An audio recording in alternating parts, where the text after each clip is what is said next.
I will call this, are you ready, Kathy? Yes, we're ready. Okay. I'll call this regular council meeting to order. Please stand for the pledge. Mr. Pringle, would you lead us in the pledge, please? I pledge allegiance to the flag of the United States of America and to the republic for which it stands, one nation, under God, indivisible, with liberty and justice for all. If you'd remain standing for a moment, please. Heavenly Father, we ask you for your grace and blessing this evening on a week where we will soon honor our veterans nationwide. And nationwide, believe it or not, there's over 18.2 million veterans in these United States. And Lord, we ask that you bless them and also continue to comfort and care for their families. And Lord, we ask that you bless the thousands of soldiers who are still listed as MIA as we continue to try and bring peace to those brave men and their families. And Lord, we ask for all of this tonight in your holy name. Amen.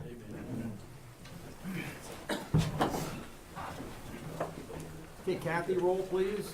Carter. Walter. Here. Powell. Here. Barstow. Here. Hayes. Picken. Here. Lee. Here. Okay, we have a quorum present.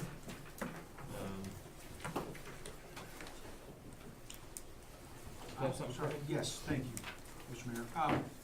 Mayor, I move that we move the meeting agenda to amend to section 8B, that's on new business resolutions, to add resolution number 2019-077. Just did not make it onto the agenda. Okay, I have a motion to amend. Second. Seconded by Mr. Powell. Discussion? And roll. Walter. No. Powell. Yes. Barstow. Yes. Hayes. Oh, excuse me. Picken. Yes. Lee. Yes. Okay, motion passes. On the citizens' comments, tonight we have a couple of folks that have come to visit with us tonight, so we'll put those folks first so that they can go home and enjoy the rest of their evening. First on the agenda is Impact City Church, Justin Ross. I need your name and address, and you'll have 5 minutes to speak, sir. Right. Justin Ross, 169 Shell Ridge Drive. It'll pick up. Leave it It's right more there. it's more for taping, just kind of. You give a preacher a microphone and Yeah. he starts roaming the crowd.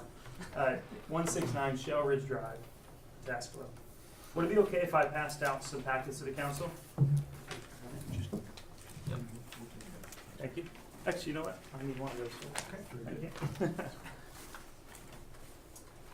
Well, my wife Minnie and I, we've had the privilege of pastoring here at Impact City Church in this wonderful city for the last 6 years. And in fact, it was about 6 years ago to the day that I had the opportunity to stand before council and just share this vision of Impact City coming to this community. And it's just awesome, all the opportunities had over the years. But my purpose in being here tonight is to share with you a big idea that we believe has the potential of becoming a cherished holiday tradition for Pataskala families for what could be years to come.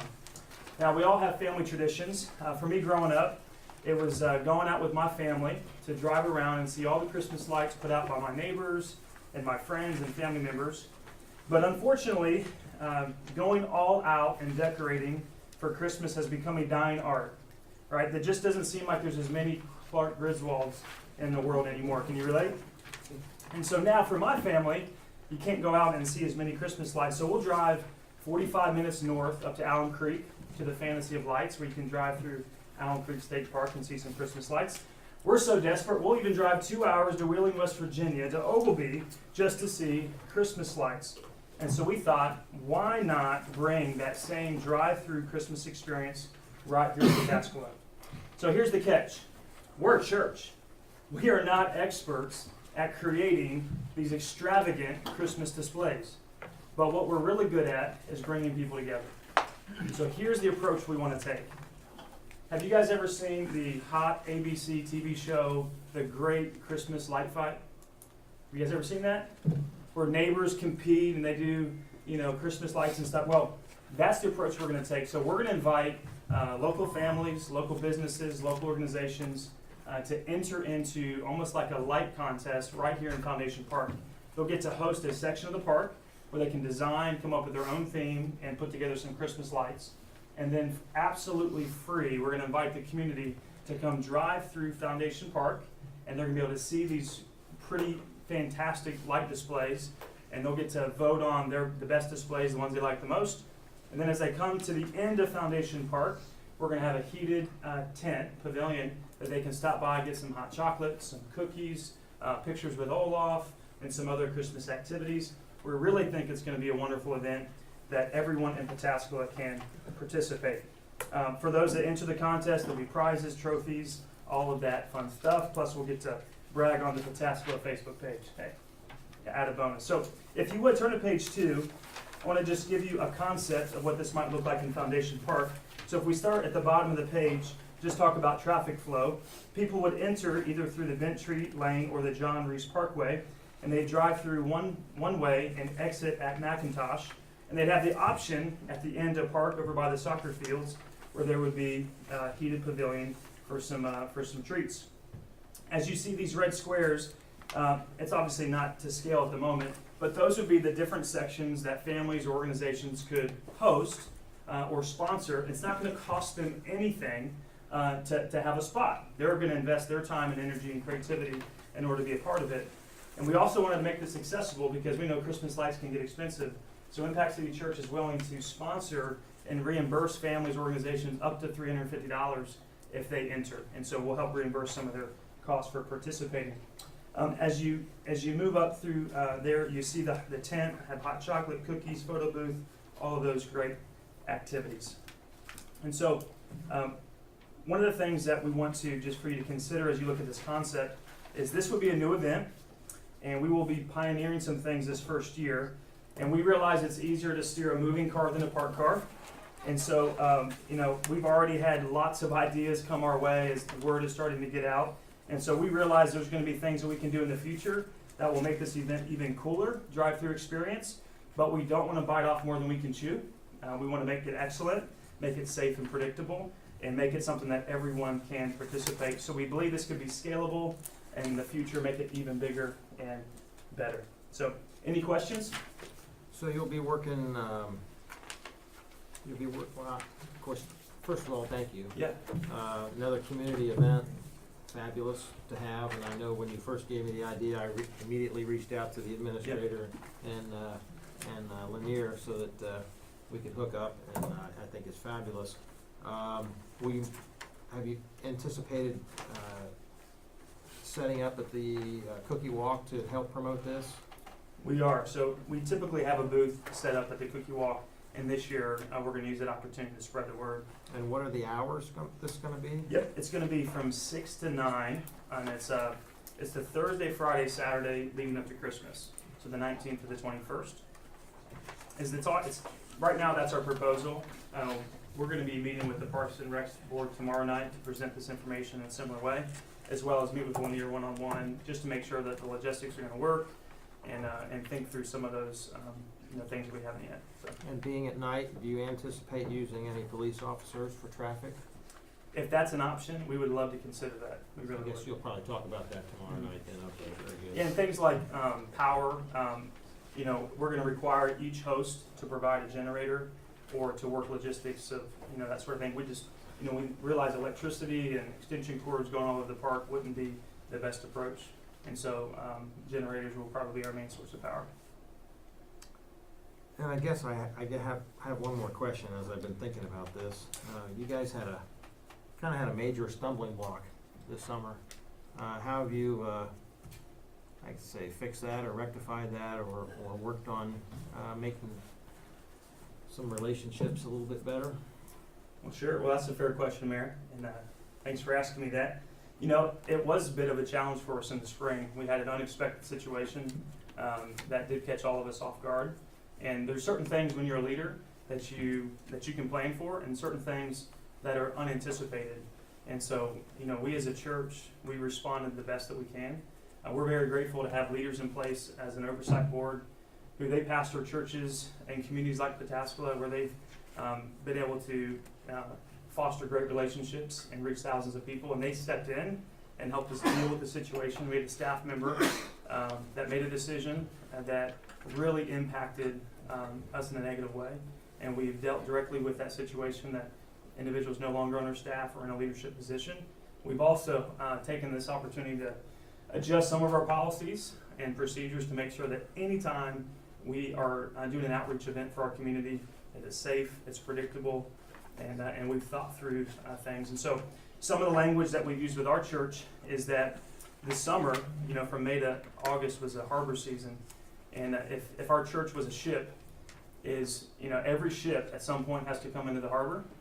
And because it's in the harbor where you can refuel, you can repair, you can do some routine maintenance, you can also course correct. And so we did some course correcting organizationally to make sure that we can continue to add value to our community. And that's really part of why we exist, Mayor, is that we exist to add value back to our community. And in fact, it's in our name. We're Impact City.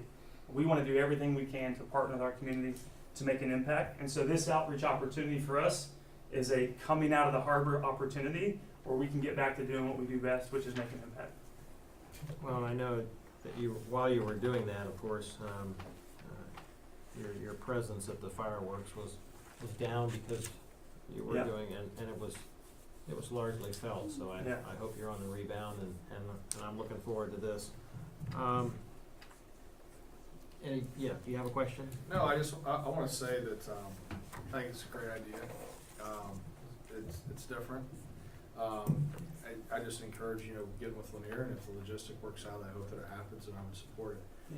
Yeah. And as far as the summer goes, I mean, it was a mistake, right? And I've seen more good out of this church than one mistake. And I certainly would hope that that would not be a reason to not do this. It certainly wouldn't be for me. Well, thank you. Yeah, I got a couple questions. Yeah. As far as the design theme, it says must be approved. By whom is it approved? Impact City Church and the parks. And So so, for, yeah, that's what I was gonna ask. It's by you and the parks, or just you? So Impact City Church is going to take responsibility to make sure it's family friendly and it's appropriate. So some of the things that we're not going to allow is like political type things, regardless of which side you are on it. No type of what I'll call hot topics or controversial topics. So we just want to make sure that it stays Christmas themed and it stays family friendly. So And so just another point to this, you know, knowing Yeah. that this is, you know, Pataskala City, you know, leased property Yeah. essentially. You know, I would hope that, you know, without us getting into any kind of issues, both religiously getting into issues being on public property, that everything is run ahead of time. Do you know how much time there'll be for their themes to be, you know, approved, as far as when will they be submitted, what's the process? for that? Sure. Yeah, I didn't provide all the details with you tonight, only having 5 minutes, but there will be timelines, like for us internally, themes are going to have to be, or people are going to have to register by the 24th of November, but that there's themes submitted by the 1st of December, which gives us time to make sure that we can adjust and work with them on those items.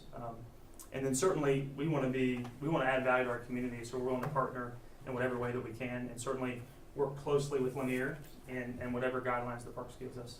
But what we don't want to do is draw any resources from the community. We don't want this to cost the city anything, and we also don't want it to be an energy drain. So we want to bring the burden of volunteers, and we want to bring the horsepower. So You know, we've voted in the past that these gates are to remain shut. You know, now we're looking at a 3-day event for opening the gates. It looks like you want to drive through one way. yeah, Who's gonna sign this? I mean, we have to give people notice that, this is gonna happen, that it's gonna be a Sure. one-way traffic, and then that the gates are gonna be open for, I'm assuming, for a very short period of time, 6 to 9 is what I heard you say. Yep. And then who's gonna be responsible? Some of these details, and you don't need to answer these Sure. right now, just these are things that I'm thinking of as Yeah. this is in front of me today. You know, who's gonna man these gates? Who's gonna close them back up? Who's gonna lock them back up? Because I don't think anybody's proposing that these stay open for 3 days straight. We've had lots of trouble with large trucks coming through here, this road's not built for that, those kind of things. I don't know if you have only been, a few years ago, so when those discussions and decisions were made. So Sure. those are just things to remember when I think you'll hear them at the park meeting, because a lot of those park members will ask those same questions, Sure. so. Yeah, those are things we're gonna really rely on the parks to guide us on that. I just wanna make sure, you'd mentioned something that I wanna get some clarification. When you approve these themes, Yeah, the city will also be involved? absolutely. Okay. Yep. okay, just wanna- Yeah, we don't wanna become a burden, but they are absolutely. I just want clarification. Nobody needs a fight. Yeah, at so, this point. so for instance, is like, we won't allow any like Michigan Wolverine displays. I would be actually for that. So that's, So I'm, Some a little biased. You're okay then, go ahead. George on my vote. But anyhow, no, you know what I'm talking about. Absolutely. This is, if there's I'll let the law director talk to that point, but we have to be careful, obviously being that it's public property. Yep, and I hope there's an understanding too, that this is our church's outreach event where we wanna add value to our community. And so certainly Christmas is one of those opportunities where the local churches and the local community are all excited about Christmas. So it's just a great opportunity for us to add value and make an impact. And you have made an impact, Easter and the fireworks and stuff, so. Mr. Barstow, you have a question? Well, a couple of things, I mean, my church does an outreach in the park, it's an outreach event for the community. Jersey Baptist does it every year, we've done it every year for a number of years now. But I have a couple of questions for the pastor about this. So are the tents or whatever's gonna enclose these displays, is that gonna stay up for all 3 days, or are you gonna break down every night and set back up? No, they would need to stay set up for those 3 evenings. The only thing that we would be, taking, if there were generators, we would take those away at night and lock them up. So, That was my next question about the generators. yeah, The generators are noisy, and I know that in my neighborhood, there's a few folks who have the generators and the power goes off. And when the power goes off, of course it gets quiet, but you can hear the generators kick on. yeah. Is there gonna be any effort to attempt to mitigate the noise, because you are part of this, you're by a residential area, a lot of generators, I'm not sure, create a lot of noise. You're talking about the small portable Hondas and stuff. I know, but they're noisy. They make noise. 6 to 9, just like if you were having a baseball game or something in the park. Well, aren't there ordinances that it's supposed to be closed at dark? I mean, again, we've got some work to do if we want this Sure. to happen. I mean, there's Yep. some work to do. Valid point taken. We'll work on all that. Obviously, that's a point Making taken. a point. Yeah, parks close at night, Yeah. so. Well, I that think is there's a actually an ordinance that says. there that. is, Right. and, And we- I know in the past, the council has passed a motion to Right. give a waiver to certain ordinances. Sure. Power show. For different Power stuff. show, Boy Scouts, I think, Exactly. things like that. Yeah, I mean, Closing Mr. at dark Walters' is a good point. points are, we're not trying to be Debbie Downers, but, I mean, Mr. Walters' points are good points. It's a great concept, but then the logistics of it, and to the mayor's point, generators, even small generators are noisy. Sure. I can tell you from,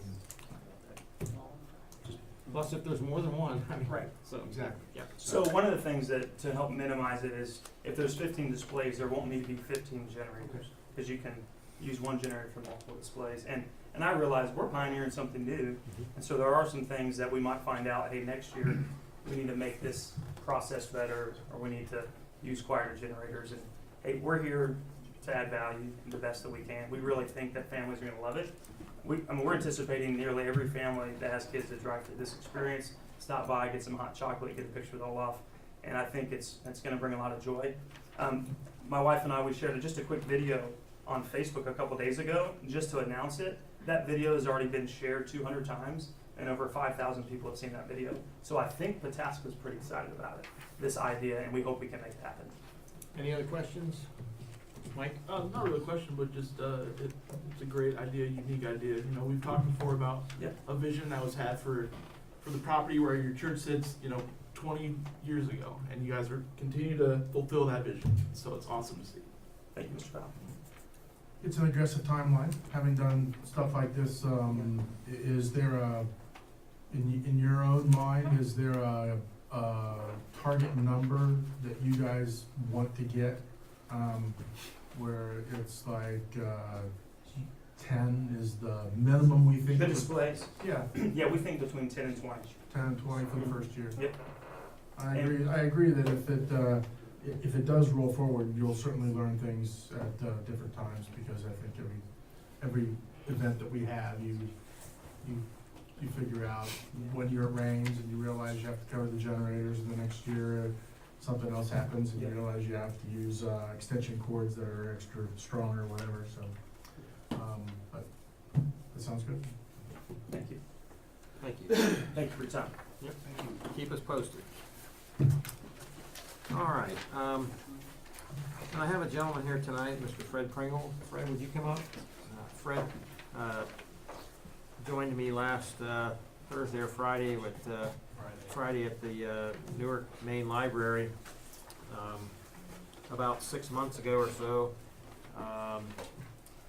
the library, Doug Stout from the library had reached out to me to see if Pataskala had any interest in being a supporter of MIAs and POWs, which I wholeheartedly agreed, and I think we did a proclamation and gave it to Doug. And Doug took it a step further, and as you see the signs in front, we were lucky enough to get 3 of the MIA POW signs to hang in the city, which we'll determine later where we're gonna put them. So, at free of charge. And and I brought Fred today because I let him go home with the proclamations that we got from the, I think it's is it the governor or the state of Ohio? Or Speaker of the House, Larry Householder. And Fred has a unique story. Fred's father actually is still missing in action.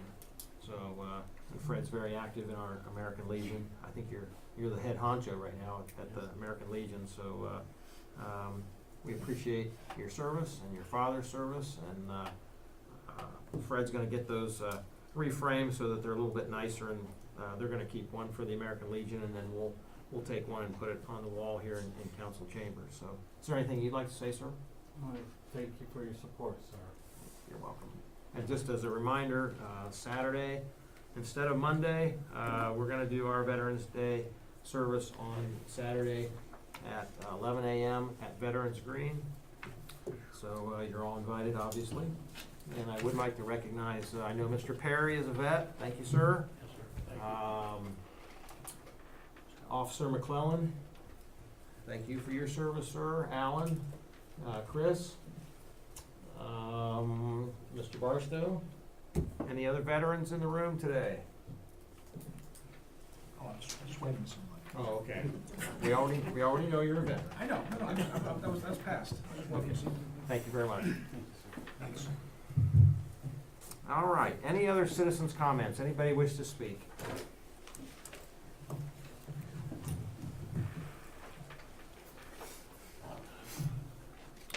Evening. Name, rank, and serial number, please. 1428, 457, USMC, 1953 to 56. Thank you, sir. My name is Fred Perry. I live 244 Oak Meadow Drive up here in Pataskala, which you probably all know that now. Got a little problem. Going pretty good on the street and everything going down through there. The other day, a guy come up. He looked at me and he said, I said, when are you going to put my approach in for my driveway? Well, you get blacktop. I want concrete. Letter I got from Mr. King states in it, I'm being assessed for 155 feet, 87 inches, something like that. $2,492.36.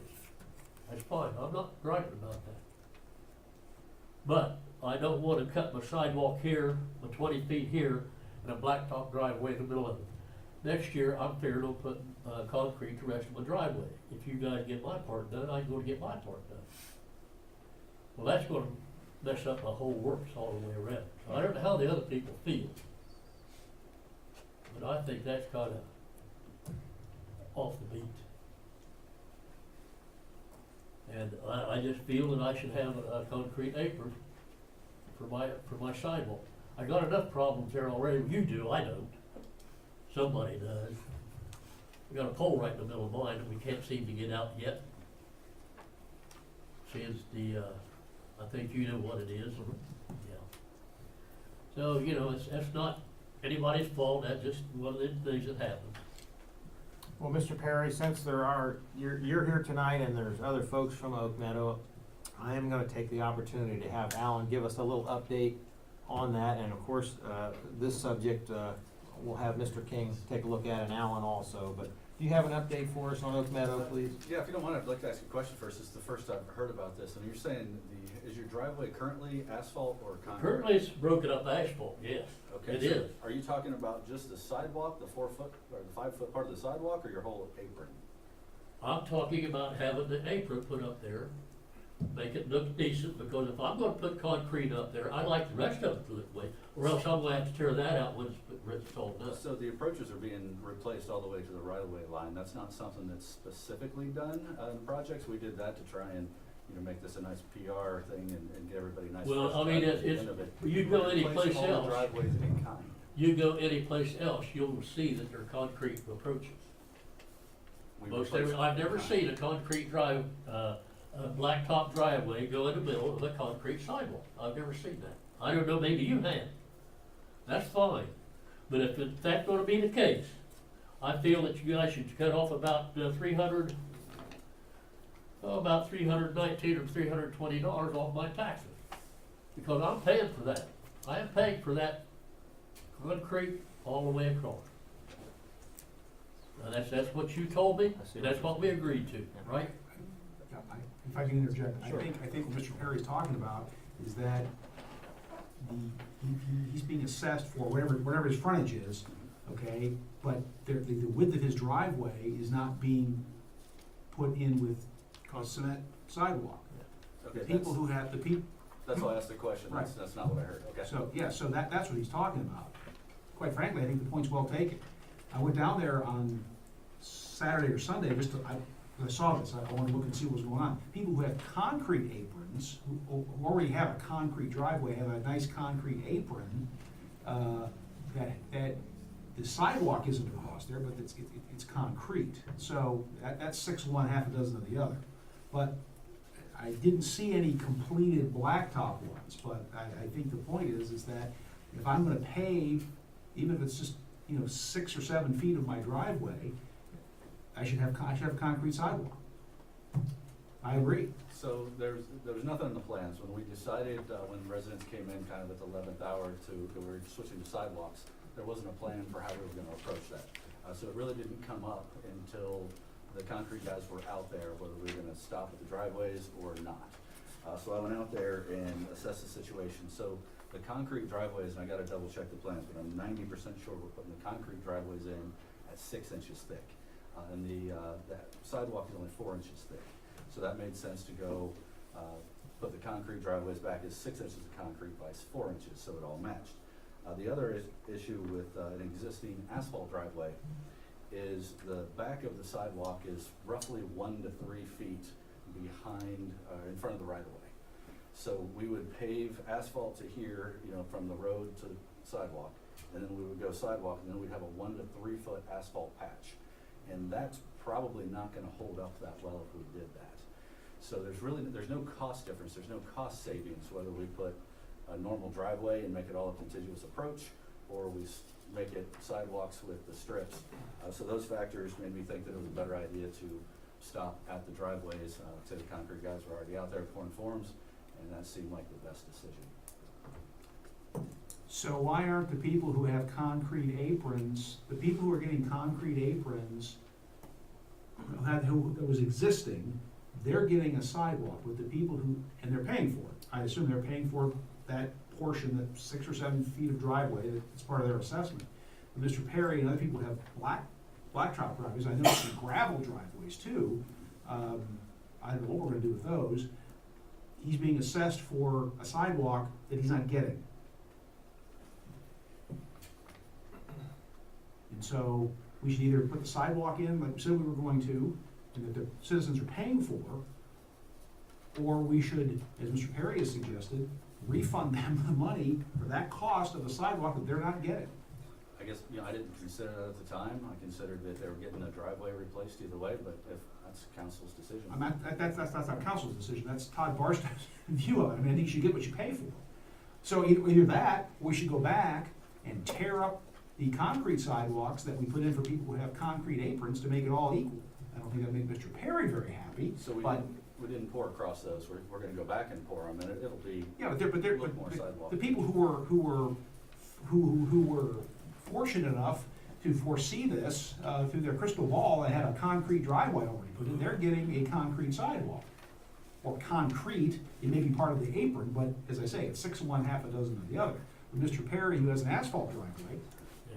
and people who have gravel driveways, I noticed some gravel driveways, I don't know if that's permanent or if that's just part of it, I don't know, I just was just driving around. They're gonna pay for a sidewalk that they're not gonna get.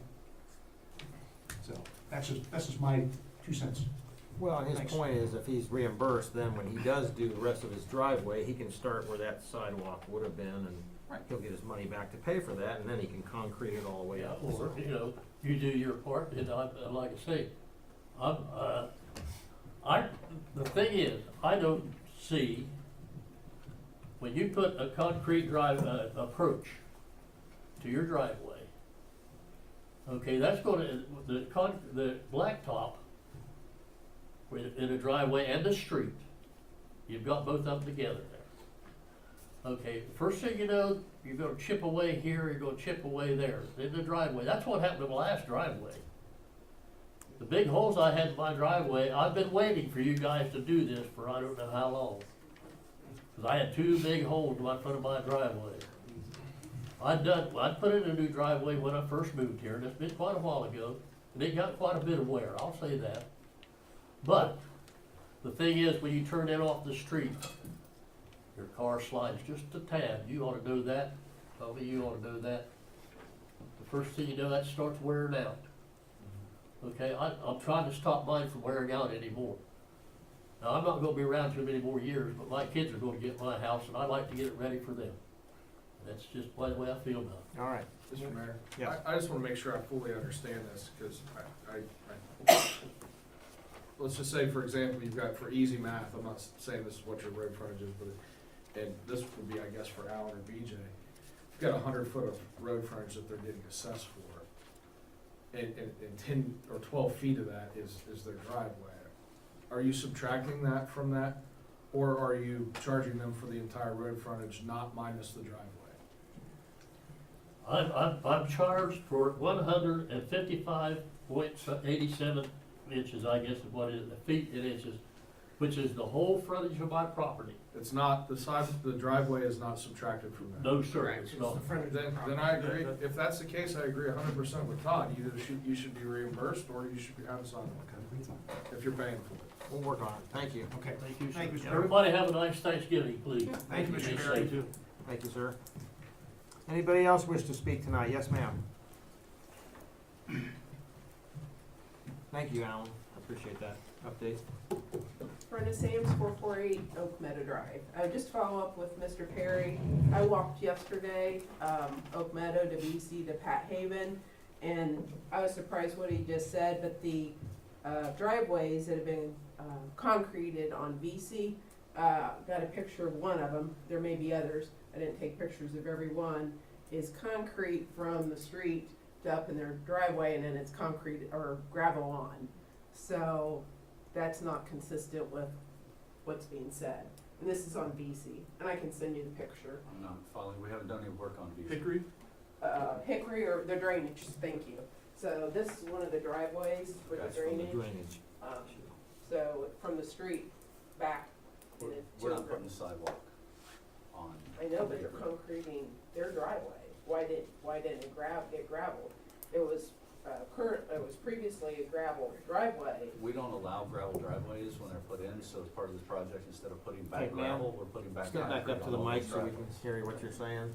So I guess that so far, all the driveways on Hickory, thank you, are concreted. So why, I guess, I agree, is why is that not being consistent with Oak Meadow Drive? So- Because we're not putting back any gravel driveways on Oak Meadow, we're putting them all back as concrete, because we didn't want a situation where we were putting back something that we don't allow currently. We don't allow gravel driveways to go in subdivisions. Platted correct? subdivision. So we're putting them all back as concrete or asphalt. Okay. So, doesn't make sense to me, so, Okay, thank you. thank you. Anybody else wish to speak tonight? All right, introduction, discussion, and approval of consent agenda matters. So moved. Seconded by Mr. Barstow, seconded by Mr. Powell.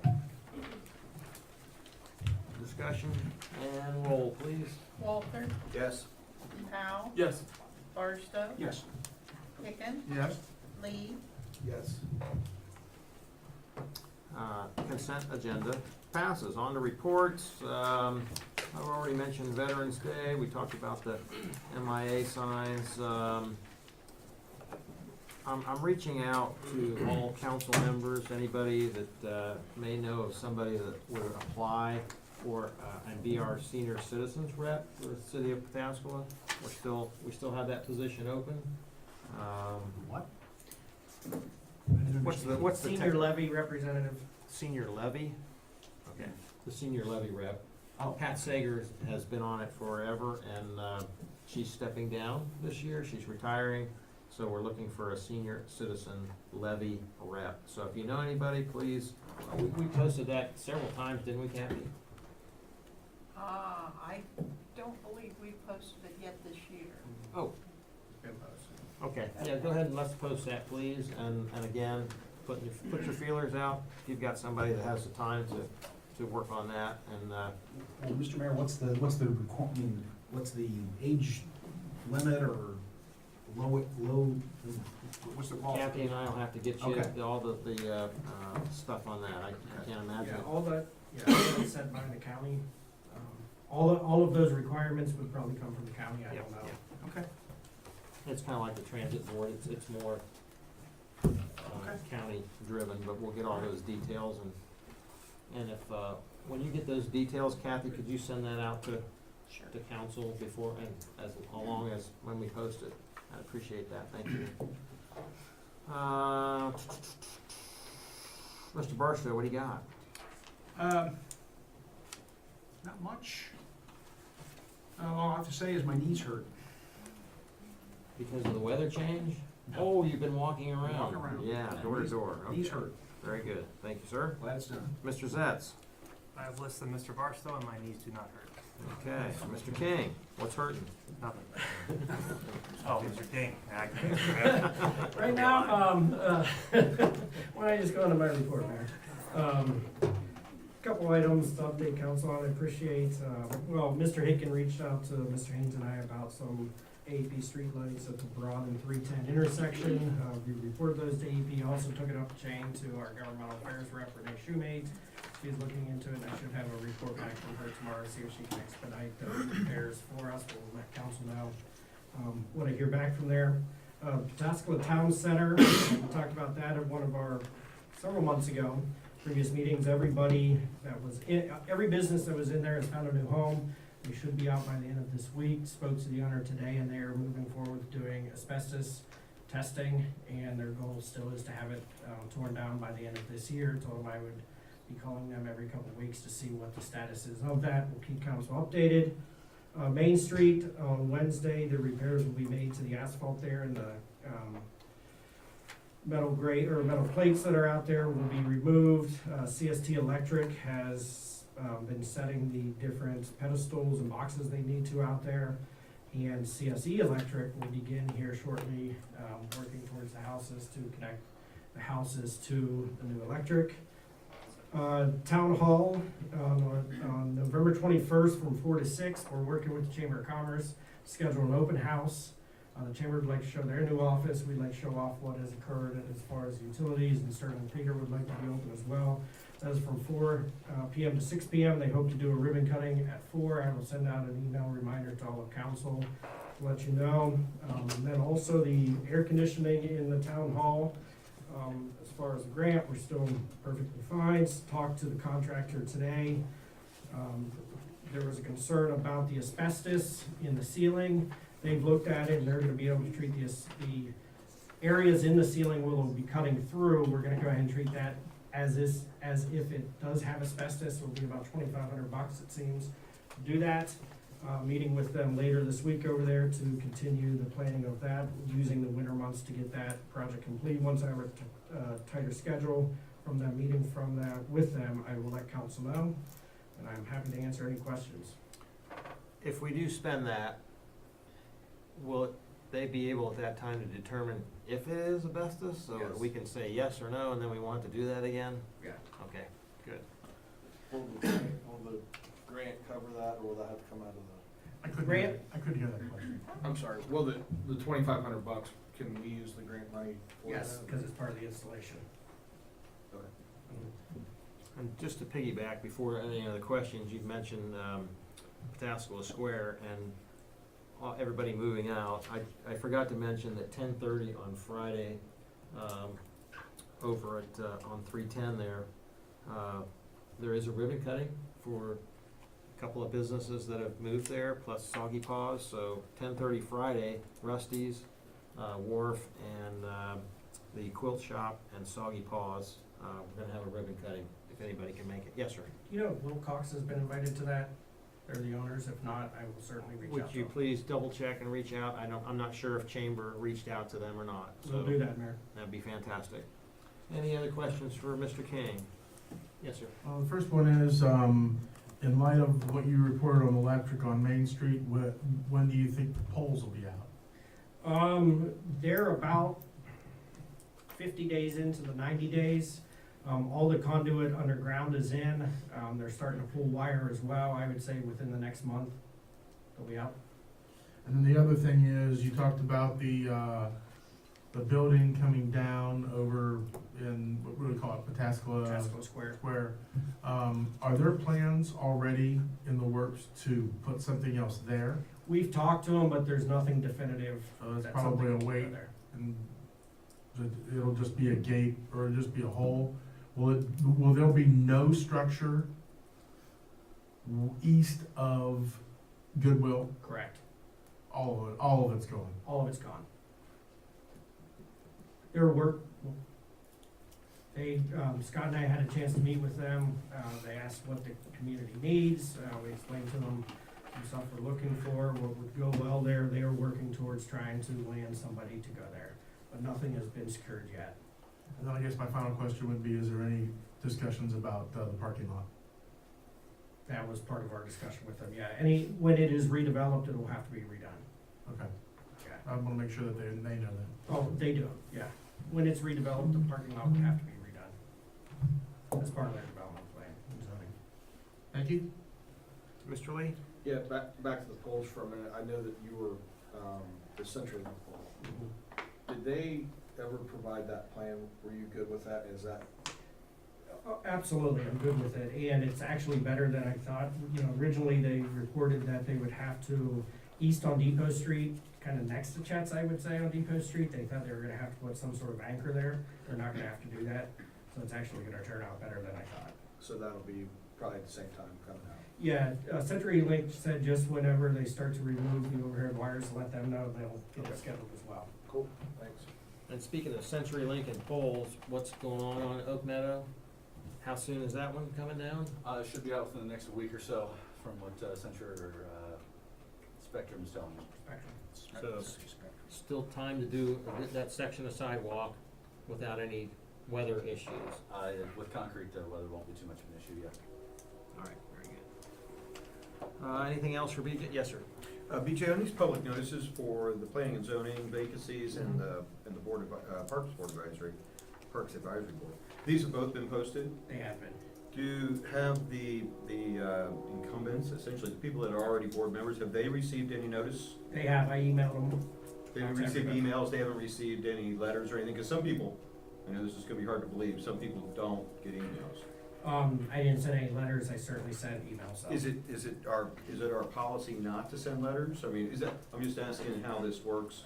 There's no real policy in Okay. place for it. What have we Certainly done in the happy to past? Have we sent Send letters? emails, Okay. usually send emails. Could we send letters to, just to make sure? I No know problem of a sending letters. couple of them that don't get emails.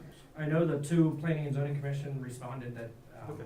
they received, and so, yeah, don't mind sending letters Perfect. at all. Thanks. Yep, some folks don't have computers. Some people don't do email. Yep. Believe it or not. Well, I do, the two that are the city's appointments, we do have email addresses for, that I sent. One of the Parks Board is not a city appointment. Will the school be sending any kind of information out, or They do we send it typically- out for them?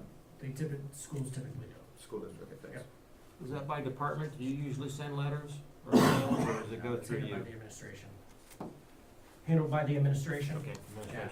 And the four that, the two planning and zoning that are council appointments, and the two that are, the park board that are council appointments, did receive the emails. Yes. And we've spoken with the two folks who are up for reconsideration, and they're well aware of that. And I can remind them again, we have planning commission on Wednesday, I can remind them as well. But they're fully aware of this. Kathy? The members, or the applicants that applied the last time for the Planning and Zoning Commission, those received letters. Okay. We let them know who had been appointed and the upcoming appointment, and sent them a copy of the notice. Yeah, we did do that. Yes, very good. All right, anything else for Mr. King? Thanks, BJ. Thank you. Mr. Nicholson? Thank you, Mayor. You guys have my report. Couple items. We are in the process of cleaning up the space in 1D, the old utility billing office. We will be moving down there at the end of this week, so we'll be mowing. We're sort of the wandering tribe here. We've gone from 2B to 2F, and now we'll be down at 1D. So we'll be down there probably by the start of next week, which will free up the space upstairs, and COTC will be taking over that, so we'll be renting that out no later than the 1st of January. They'll probably be able to get in earlier if they're able to make that work for them. So that's a good thing. It frees up some space for that. As many will recall, at the end of the year, we had an overpayment situation that the auditors noted, and we've been working with Brian and David Mosier of his firm to reclaim the funds. So we have a hearing on November 26th in Small Claims Court. So for all those individuals who have not yet repaid the overpayment, the payroll-related overpayment, we'll be meeting them in Small Claims Court and be seeking that reimbursement. But I wanted to let you guys know so you're aware of what's going on. So, that's all I have. We had to sue in small claims court. Mhm. Repeated letters asking nicely, and yep. Okay. Out of curiosity, how many were there? I wanna say 6. Yeah. Although one of them, Janice actually ran into him at a craft show, and they paid half of what they owed. So, you know, Janice gotta love her. You know, she'll get her money one way or the other. No force or threat of force was used? No threat of force. Just persuasion? All right. Power of persuasion. All right. All right. Craft show. That's all I had. Didn't know Janice was working undercover, but. Yeah. You know? Yes, sir. Jamie, you had sent out a update today, and in there you said something about a comprehensive final report for July that you're working on. I didn't understand that. You're done with July, correct? Yeah, that must have been a carryover from an old thing. I Okay. apologize. You lost me when. I struggle with updating things sometimes, Okay. vision things. So, I yeah, assume you were probably talking about October. October, yes. Okay, thanks. Anything else? All right, very good. Chris, what do you got? Thank you, Mayor. I got a couple highlights from my report. There's a resolution in front of council tonight. It is to go into a contract with Hall to do the construction bidding, construction administration, and construction inspection for the WRF upgrade. This is the next step in the process of getting our construction loan approved. In the last phone conversation I had with the EPA rep reviewing things, they said that now they would like this agreement to be signed before they can finish their review process. The estimate is in step with the original price breakdown that Hall gave us for the overall project. This is basically just the next step that the EPA wants checked off before they'll finish the construction loan review. The biosolids program for fall is completed. AgroSlides came in. Loaded up 365 wet tons of product, hauled it to the field and applied it. Took them about 3.5 days to do. That's right around 3 weeks worth of work for us. So big kudos to them helping us out getting that process done. We're still on track for next year, trying to bring the program back in the house to save that expense from the department. But they did a great job. I spoke with Mr. Sutherland. He was very pleased with the product that they've given him and the process of applying it. We had another service line leak. A saddle failed out in Beechwood Trails, which is pretty common out there. We have another one scheduled for later this week, so more than normal, more than an average amount of leaks that are coming to us, and this is before the big freeze and thaws start happening. That's usually when we get our leaks. So guys are doing a good job of finding them, addressing them, getting them fixed, but it's a pretty constant process for that crew out there. So today, the Hazelwood Barrington Ridge Waterline Loop, which is a project that was left over from my predecessor, was put into service. We experienced a little background. Hazelwood has a PSI range of around 75 PSI, which is really good. They're coming off the booster station. So is Barrington Ridge. The difference is when Hazelwood was built, it had a neighborhood-wide pressure reducing valve put underground in a vault. That's what cuts their pressure to 75. Barrington Ridge does not have that. In the low part of Barrington Ridge, the pressure is around 130, which is pretty close to plumbing. Some of the cheaper plumbing fixtures, it's about all they can handle. So this project, the concept was to connect Hazelwood to Barrington Ridge, do some valving off and feed them from Hazelwood. When we switched the valves at the top of the hill in Barrington Ridge, the pressure went from about 107 to 60, and at the bottom of the hill it went from 130 to right around 80. So these pressure ranges are ideal. This is what we wanted to see happen. There may be a noticeable difference to residents that have gotten used to 130 PSI, but this is the target pressure range that we're looking for. So it's only been 1 day, but as of so far, the project seems to have worked out really well and been a benefit to us. The other thing this does is cut down on some of the head that the booster station has to deal with as it's pumping water up to Beechwood Trails. Instead of going through Barrington Ridge, it's now just going down Broad to Watkins and going right around it up to the Beechwood Trails Tower. So should help us a little bit with that.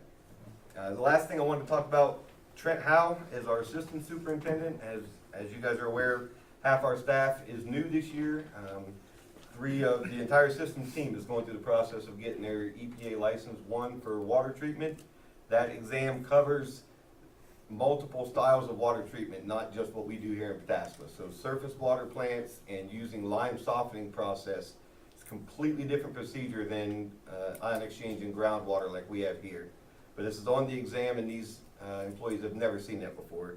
Trent Howe came from Newark. He set up a plant tour with the Newark water guys, went through there, took about an hour and a half, and they answered every question that our employees had. It was a good learning experience for them to see and touch what they're learning about in books in the classroom. So I wanted to give kudos to Trent for setting that up. I think it was a good process, or a good thing for the guys to see, and some good networking that went on back and forth between the two departments. So that's always a good thing. Outside of that, I don't have anything else, but be happy to answer any questions. Anything for Chris? Yes. Chris, on the water reclamation project, facility project, you had said that was still gonna be a while with the Ohio EPA, correct? That because of retirements and whatever else? Yes. That they had it for a while, and they're gonna have it for a while longer, right? They have had it for the better part of the year. The whole time we've been speaking, it was to shoot for a 2019 loan award date. It looks like that's not gonna happen, so now the target will be the loan award to happen in February. We have done everything in the process as they've asked for it and ahead of time.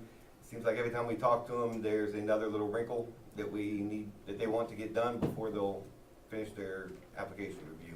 When do you anticipate their application review being completed? So the anticipation would be, so they don't, I don't want to say it wrong, they don't work in December. The loans, they don't do that in December. So the anticipation would be done in January, and the award date will be in February. Thanks. I think I'll start doing that. I'm just It's not a bad gig if you can get it. Is there any danger? That's a 90-some, right? That that whole contract? For this portion, Yeah. yes, 97, Is yes. there any danger that we're gonna expend those funds and then they're gonna go, yeah, no? No, so this is just an agreement for who to do the construction process. The bidding all has to be done. I guess there's always a danger, whenever things aren't written down, but all of the verbal conversations are, the application looks good, we just gotta go through and check our boxes, and, everything will be fine. I would agree, not that you, I'm sure you are, but let's make sure we memorialize the fact that we're having a conversation, so they don't, Yes, yes, absolutely, absolutely. so they don't come back from their December long break and, They have all been, Try to stick it to all us. phone calls have been followed up with an email, verifying what we I, discussed, I, and try and check those boxes. I assume as much. Okay, thank you. Anything else? Thanks, Chris. Alan? Thank you, Mayor. Two resolutions on the agenda for tonight, 075 and 076. 075 is for the Pataskla Safe Travel Plan. That's basically the existing controller does not have a disconnect switch, and there's some additional asphalt at the interface that needs to be done. The thing with this one, we had done a supplemental 4336 back in June, I believe, where we appropriated about $115,000 to the project, or excuse me, for this one it was only $95,000 for the project. We only used 85 of that to cover the cost of the contract. So there was $10,000 there that was effectively appropriated by the supplemental, but it was never encumbered for the project. So I'm asking to encumber those additional funds to cover some of the unforeseen incidentals on the project. And then similarly with 076, that's for Oak Meadow Drive. As part of that ordinance supplemental, we had appropriated $115,000, only used 104 of it. So we had an additional $10,000, and that's once again to cover incidentals such as connecting pipes that we didn't know were there, and small things like that. And then finally, on the Oak Meadow Drive project, milling happened today, and weather dependent, we will be paving either tomorrow or Wednesday. Happy to answer any questions. Looks like bad weather for Thursday, so we're gonna get squeezed in on both, Oak Meadow and Main Street. Main Street. Correct. Anything for Alan? Yes, sir. Go ahead. So, this is BJ's legislative report, but I assume you had something to do with writing this. So, we have the contract price will now be authorized not to exceed the amount of $134,000. That was in the resolution for the safe travel plan. So, I wrote the. Yeah, which, so I'm under resolution 2019-075 in your report. okay, At the bottom of it says, the resolution, tonight's resolution, will increase the authorized amount of the contract with Rock River. And at the bottom it says to $134,000. So going through this, I couldn't get the math to work unless the original contract was $124,000. Is that what you're meaning by that? Yes. As you go through a lot of discussion about supplemental and then not using some of it and so forth, then it jumps to $134,000, and I couldn't make that $40,000 connection. Yeah, the contract was 124. Okay, that was my only question. Thanks. Anything else for Alan? I just got a quick question, and I kind of made eye contact with BJ here, is Alan talked about 075. On our agenda, 075 is, I'm sorry, he talked about 076. should have been 074 first, talk about Oak Meadow, which he did. The second one for the safe travels plan is 075. Okay, He mentioned 076, it's 075. 076. Sorry about that, yeah. that's okay, I just want to make sure that our legislative reports line up with our Yeah. agenda. It's all good. Thank you. Crosswalk, all done? Safe travel plan? I believe it's really close. You might have a little bit left to do, but it's real close. And we'll do a punch list. If you remember, the landscaping, I wanted to make sure that was all repaired, Yes. put back. We'll do a punch list on that. There'll be a punch list and also a one-year inspection. Okay, very good. Thank you. Happy days, huh, Mr. Hickman? Happy days, long time coming. All right, Scott, what do you got for me? Thank you, Mayor. As a reminder to council, council needs to select a date and time for the comprehensive plan workshop. Also, we did receive the Planning and Zoning Department truck on Halloween. It is currently getting all the safety features, lights, etc. installed before we put this into service. The property at 14587 Graham Road is where council passed the motion to instruct the zoning inspector to inspect the property. We were able to make contact with two relatives of the property owner. The zoning inspector met them out there.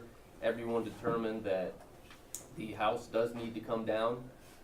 So there's some legal issues that the relatives are looking into, and in addition to some other options in terms of demolishing the house. They have been keeping in touch with the zoning inspector as they work through this process. And finally, staff met with the developer of Scenic View Estates on October 28th to discuss the language that was approved by the utility committee. All were in agreement on the language and how to get it into the plans. Currently, they're updating the plans to include that language.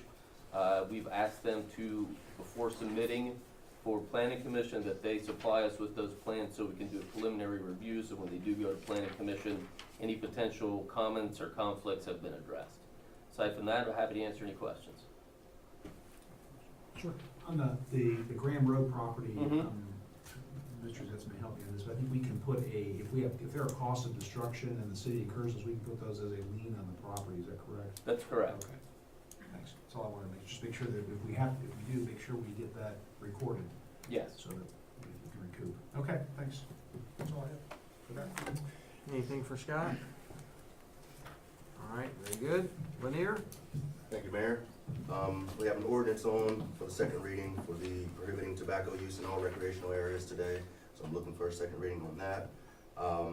Currently, next week with council's recommendation, we'll be going to PBR next Tuesday with our job descriptions, pending approval of our 2020 budget. Within Foundation Park, we had a lot of lights out. And we made a recommendation to figure out who were responsible for those lights and also the tree trimming. Made contact with Energy Cooperative, wherein they came out, trimmed all the trees, cut down a few that needed to come down. And they also were out there today finalizing and making sure all 15 lights along the road are operating now. So all the lights in the park will be good to go. Tomorrow, BJ and myself will be meeting with the Thomas J. Evans Foundation board members and also Jennifer Roberts. So we're just going there to meet with them. We've never spoken with them before, so we want to just go introduce ourselves, get a feel for who they are. And last thing, tomorrow, I'll be asking for a recommendation from Parks Advisory Board to amend our current fee schedule. That way we can begin to add some of our pool information in there. So we'll be coming to council with recommendations to amend the fee schedule. Outside of that, I don't have any more. As far as Energy Co-op goes, is there a way, I know I'd mentioned this before, but I'd love to know if there is a way, if there's a breaker or whatever, so that we could turn those off. Obviously with the Christmas lights coming up, he's probably gonna want the lights off, and during fireworks, I always like to turn those lights off. Today, when I saw them out there when I was working, he mentioned something about a fuse. So it could be fuse related, but there is a small box in there, but I wouldn't mind reaching out to the guys or the contact that I did reach out to figure out how that process would work. Please do, thank you. Mike, Yes. I would tell you that that's Energy Co-op property, Yeah. so I would suggest that the city not be turning those on and off. I would think that, well, my experience with AEP or with any of the people that own those types of lights, they come out and turn them on and off. Okay. So I would just suggest getting back in contact with them to see how that's possible to get them. And maybe it's not the city's responsibility; it's the entity putting on the lights or whatever the case may be to organize that. Yeah, I wouldn't wanna get into any liability if it's their property, but I'd like to find out if there's a way that they could be turned on and turned off if we needed to, and who would be responsible. Okay. Thank you. Anything else for Lanier? All right, Chief Brooks. Thank you, Mayor. I have a resolution 2019-077 on the agenda. It is a resolution asking to start the full-time position that's in the 2020 budget a few weeks early so we can get them going. The officer who vacated that, our last full-time position, has expressed the desire to come back and work for us. In doing that, it saves the department extremely amount of resources on training and equipping a new officer. You know, a new officer takes about 16 weeks to train. We don't have any of that cost. We have all of his old equipment that he turned in upon his resignation. So we haven't even filled his spot in the schedule. So basically, if allowed, if it's council's pleasure, he'll come back in and hit the streets right back into his schedule and continue on. That's all I have. I'd be happy to answer any questions. Questions for Chief? Yes. You know, one of the reasons why I thought this resolution might be premature is we haven't passed the budget at this point. So my question would be is, if this item is not, if the additional officer in 2020 is not put on the budget, how do we address that with this officer? Would he then be let go when it came to January 1st, 2020? Just asking the, you know, I think we maybe have the cart in front of the horse. Yeah, cart in front of the horse there. That was my thoughts seeing this tonight. I guess that would be a question that I would help or ask for Brian to help out on. Well, first of all, we've, go ahead, Mr. King. You know, to your point, Andy, it's a valid question. What this ask is essentially to expedite the approval of this additional position to now versus approving it in the 2020 budget. You know, if this was approved now, it would essentially go into place now as if this is being approved as part of the 2020 budget. That's basically the root of my question. That's the ask. Is Well, that's the root of my question, is Yeah. we haven't passed a budget, you don't have a budget for 2020 at this Right. point, and we've got a resolution that's gonna suppose that that's going to happen. And additionally, I don't know how this works in the 2019 budget, because there obviously wasn't an officer, as I understood it, we filled that position. So, you know, we now have we have a situation because someone left, we're rewarding them to come back, we want them to come back, because for all the reasons Chief said, right. I'm not disputing that, I'm just making sure we've got all of our items, you know, figured out before we go racing into a resolution that hires them on, and then if the case may be, we have to fire them. That'd be terrible. The easier of the two of those, there is money in the 2019 budget to absorb this. There's 2 part-times that aren't filled. And certainly, we've been down the officers throughout the year that has allowed additional wage and benefit money not to be spent. So there is money for that. You know, again, this ask would expedite increasing the staffing in the police department by that 1 full-time position now versus having it go through the 2020 budget process. If approved, increasing it at that point. So we're increasing it at this point, expediting it, if approved. Okay. So Right, that's what I'm supposing that we're gonna do, if that's what your ask is for this evening. the ask, I don't- My question is, so, if the budget item is not passed in the what I'm asking is, we have a 2020 budget in front of us. It's not passed at this point. We're still debating items, we're still trying to figure that out. If that item is actually cut from the budget, what happens to this officer?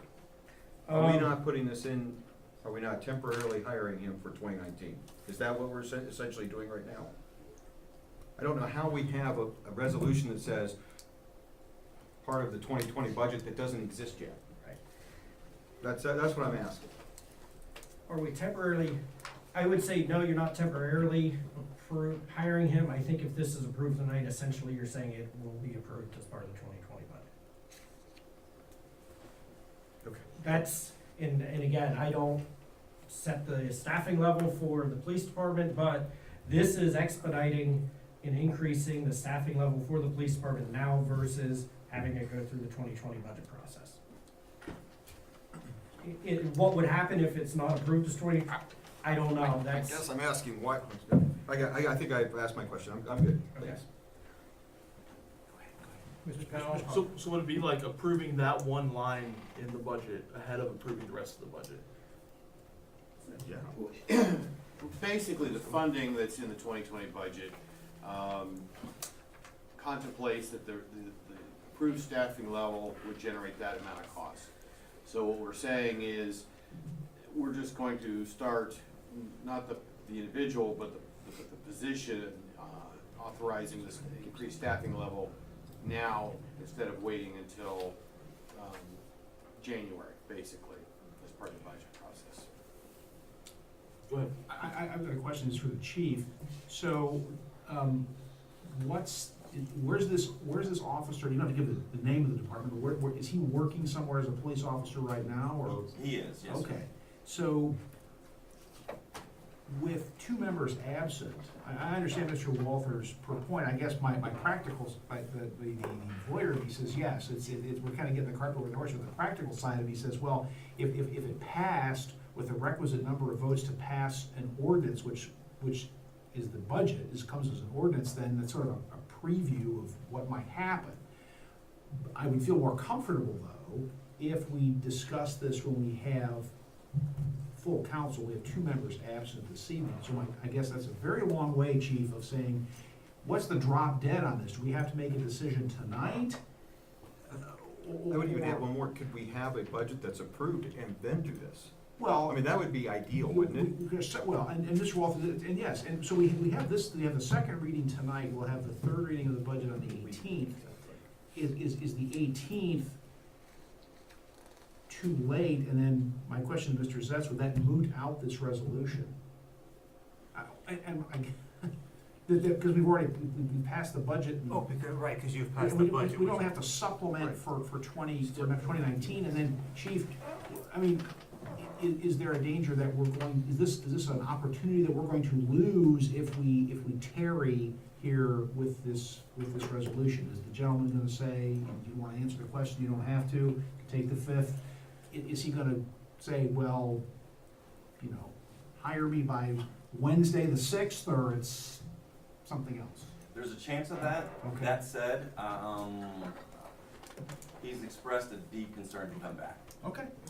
Have something to add, Mr. King? I was just gonna say, as far as this resolution, we would still have to pass a resolution if he was to be hired this year, even if the budget's approved, because the budget approval would create that position for 2020. So if it is, if the budget is approved on the 18th, if you wanted to hire him, you'd still have to pass a resolution to make it effective in 19. So I guess my point would be either amend this to be a supplemental hire for 19, or wait until the budget's passed and do it under a resolution that would work with that. That's my only point. I'm not against it. I'm not saying here that I'm against it. I don't wanna, my understanding is this is a very fine officer. I don't wanna, to coin a phrase, jack him around and have him come back and then, oh, sorry, just kidding, see you later. I don't want that to happen. I know Mr. Walter doesn't have that. That's why he raised the point, so, I'm literally, sorry, Mayor. We've trampled all over your. No, and I see everybody's point that, I guess there's no other better way to We've say. got two people absent that aren't gonna be able to talk about the budget tonight. I mean, I feel uncomfortable with it. That's what I'm trying to. The only thing I would add is that we've had 2 budget meetings, and both times, everybody was okay with what we proposed from the police budget, so I can't, if nobody had anything then, why all of a sudden now would they say, oh, you know what, I've been looking at the police budget, and gee, an officer every other year, I can't support that? Like, as well as I do, people change their minds and things come to light that would change. Again, I get it. if there's not an urgency, I would just feel more comfortable. That's my point. You guys would choose. Mr. Lee? I was just gonna suggest, why don't we just amend this? I would ask for Mr. Zetz to help us with that, but if time is the essence, I just amend it and make it, word it however, so that it doesn't reflect the 2020 budget and hire that. So it's essentially passing. But that doesn't address Andy's concern, and that is then you hire him for 2019, and your 2020 budget for some reason doesn't include it. Now you have to go through the process of, you have an unfunded position where someone is working, so I would say, I would not do that. Okay, well, that's I'm just throwing it out as either way, That's a good possibility, in the realm of things could happen, that's something that could happen.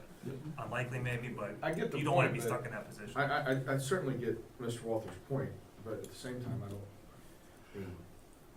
Hang on, let's, Mr. Hickman? I'm sorry.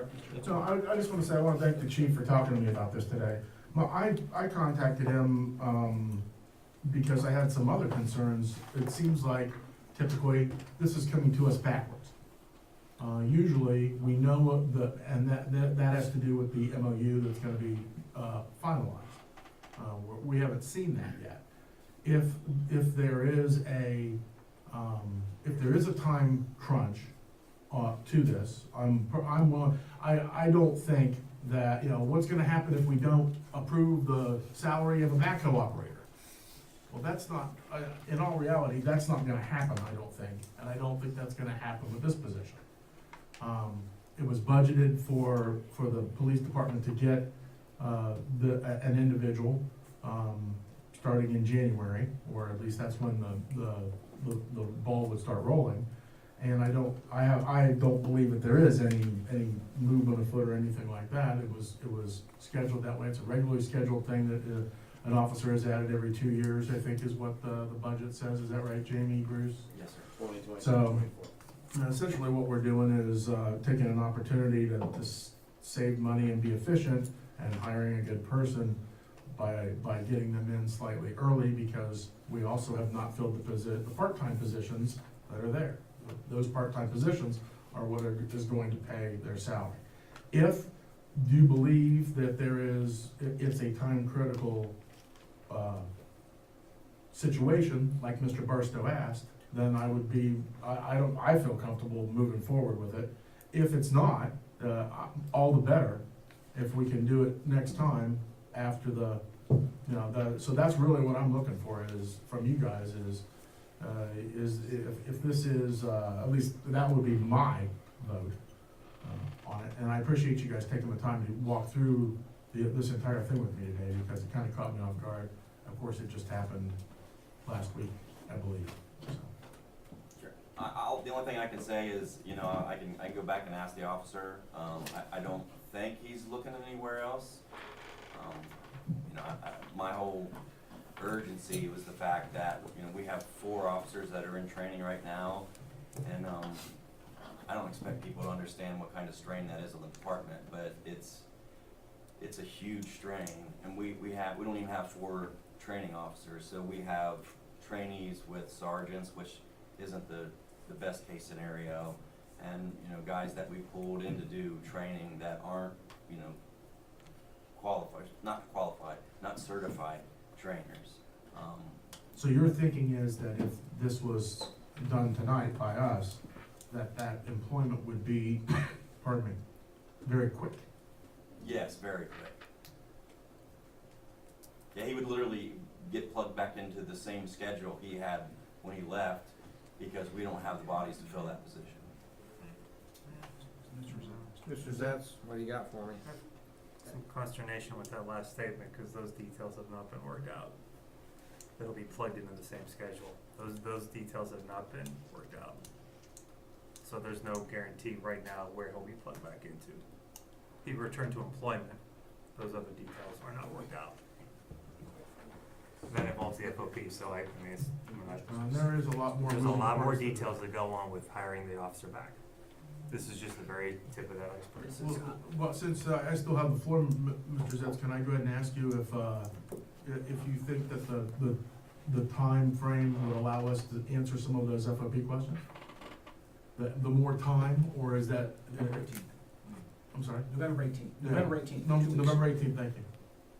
Yeah, there's a good chance. I mean, I know the FOP had taken a vote, I think it was yesterday, with respect to bringing him back on board. So I'm sure in the next 2 weeks they'll probably, or at least those issues, they'll have time to address all those. Yes. I mean, I can't tell if they'll actually take a vote. I mean, I can't predict exactly what the FOP and their membership will do, but it will give them that opportunity. Yes. So this sounds a little bit more complicated than I had originally envisioned, and I appreciate everyone's candor. I guess I had 2 thoughts. After hearing Mr. Zetz speak, I feel less comfortable about moving forward tonight. I understand the risks involved, but, and I also, as council president, I think one of the things that I try to do is to be respectful of other members who can't be here. And we have 2 members who are not here tonight for totally legitimate reasons. So I bear that in mind, and I understand that there's some urgency, but I feel a little less originally I was saying okay, but I feel a little bit less comfortable with it now. I see Mr. Walther's point, but more so Mr. Zetz's point, that there may be some issues here, so, I would think if we tabled it, come back on the 18th, I think we'll have a full council then, I believe we will. And we can see where we are then, and maybe the FOP issues will get worked out. And I don't want the FOP to get the impression that we're trying to buck them or interfere with their internal. It's very important that I think that, respect their process as well, so. There's a lot of pieces to this puzzle. I wanted, from day one, I wanted to make sure we had all our Ts crossed and all our Is dotted. This is huge, so to make sure we're doing it the correct way, so, yeah, sounds like. Yeah, so, Mr. Mayor, I'm gonna move that we table, resolution 2019-077. Second. Okay. Did you get that, Kathy? Just a moment. Okay. Mr. Powell and Mr. Walter. First and second, respectively. Okay. Any discussion? Roll call when you're ready, Kathy. Walter, Yes. Powell, Yes. Barstow, Yes. Hicken, Yes. Lee, No. Okay, motion passes. Anything else regarding Chief Brooks, Police Department? Been out there watering them trees, right? Yes, sir. Thank you. Any committee chair reports tonight? All right, on to unfinished business. Ordinance 2019-4348, third reading. So moved. Moved by Mr. Second. Higgins, seconded by Mr. Powell. Kathy, when you're ready, third reading. ordinance 2019-4348, this is the third reading, an ordinance approving a memorandum of understanding with the Licking Heights Local School District in connection with possible property tax exemptions in the Pataska Corporate Park, as expressed in the attached Exhibit A. Discussion? Yes, sir. My comments are for this ordinance and then 4349. I had a chance to look at it. I had a chance to talk to Mr. Lee today at some length about this. I think everyone knows how I feel about the JED and how it operates and how it's, in my view, not a good deal financially for the city, but it's there and there's not much we can do about it. So I'm not, initially I was gonna vote no on both these ordinances, but after reviewing some materials that Mr. King and I think Mr. Fulton provided to me and also some estimates from Grove Licking County, and I appreciate you guys getting those things as to what's going to happen and what the final payroll would be in the corporate park. And then considering that residents of Pataskala who work in the corporate park aren't gonna pay any income tax for their work in the corporate park, I just don't think we're missing out on a whole lot here. So I think that, to me, the tipping point is, and as I was talking to Mr. Lee today, is that I think this puts in place one of the pieces that will help us get, move us forward to getting some more activity in the corporate park. So that's why I'm gonna vote for it. So, thank you, Mr. Mayor. Yep. Any other discussion? Kathy, roll, please. We need a motion. to Oh, I'm adopt. sorry, we need a motion to Mr. Mayor, adopt, I please. move that we adopt ordinance 2019-4348. Second. Thank you, Kathy. Motion approved by Mr. Barstow, seconded by Mr. Powell. Discussion and roll. Barstow, Yes. Hicken, Yes. Lee, Yes. Walter, No. Powell, Yes. Ordinance passes, and I would like to thank folks that did put a lot of work into that. Long time coming. Ordinance 2019-4349 for a third reading. So moved. Moved by Mr. Barstow, Second? seconded by Mr. Higgin. Kathy, when you're ready, third reading, please.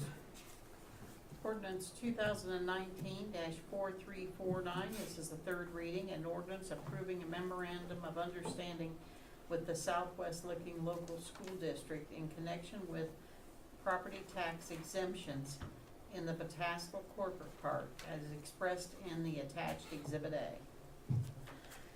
A. Discussion? Mr. Mayor, Yes. I'd make a motion to adopt ordinance 2019-4349. Motion by Mr. Hicken, Second. seconded by Mr. Lee. Discussion? And roll. Hicken, Yes. Lee, Yes. Walther, No. Powell, Yes. Barstow, Yes. Ordinance passes. Ordinance 2019-4350 for a third reading. So moved. Moved by Mr. Barstow, seconded by Mr. Powell. Kathy, third reading, please.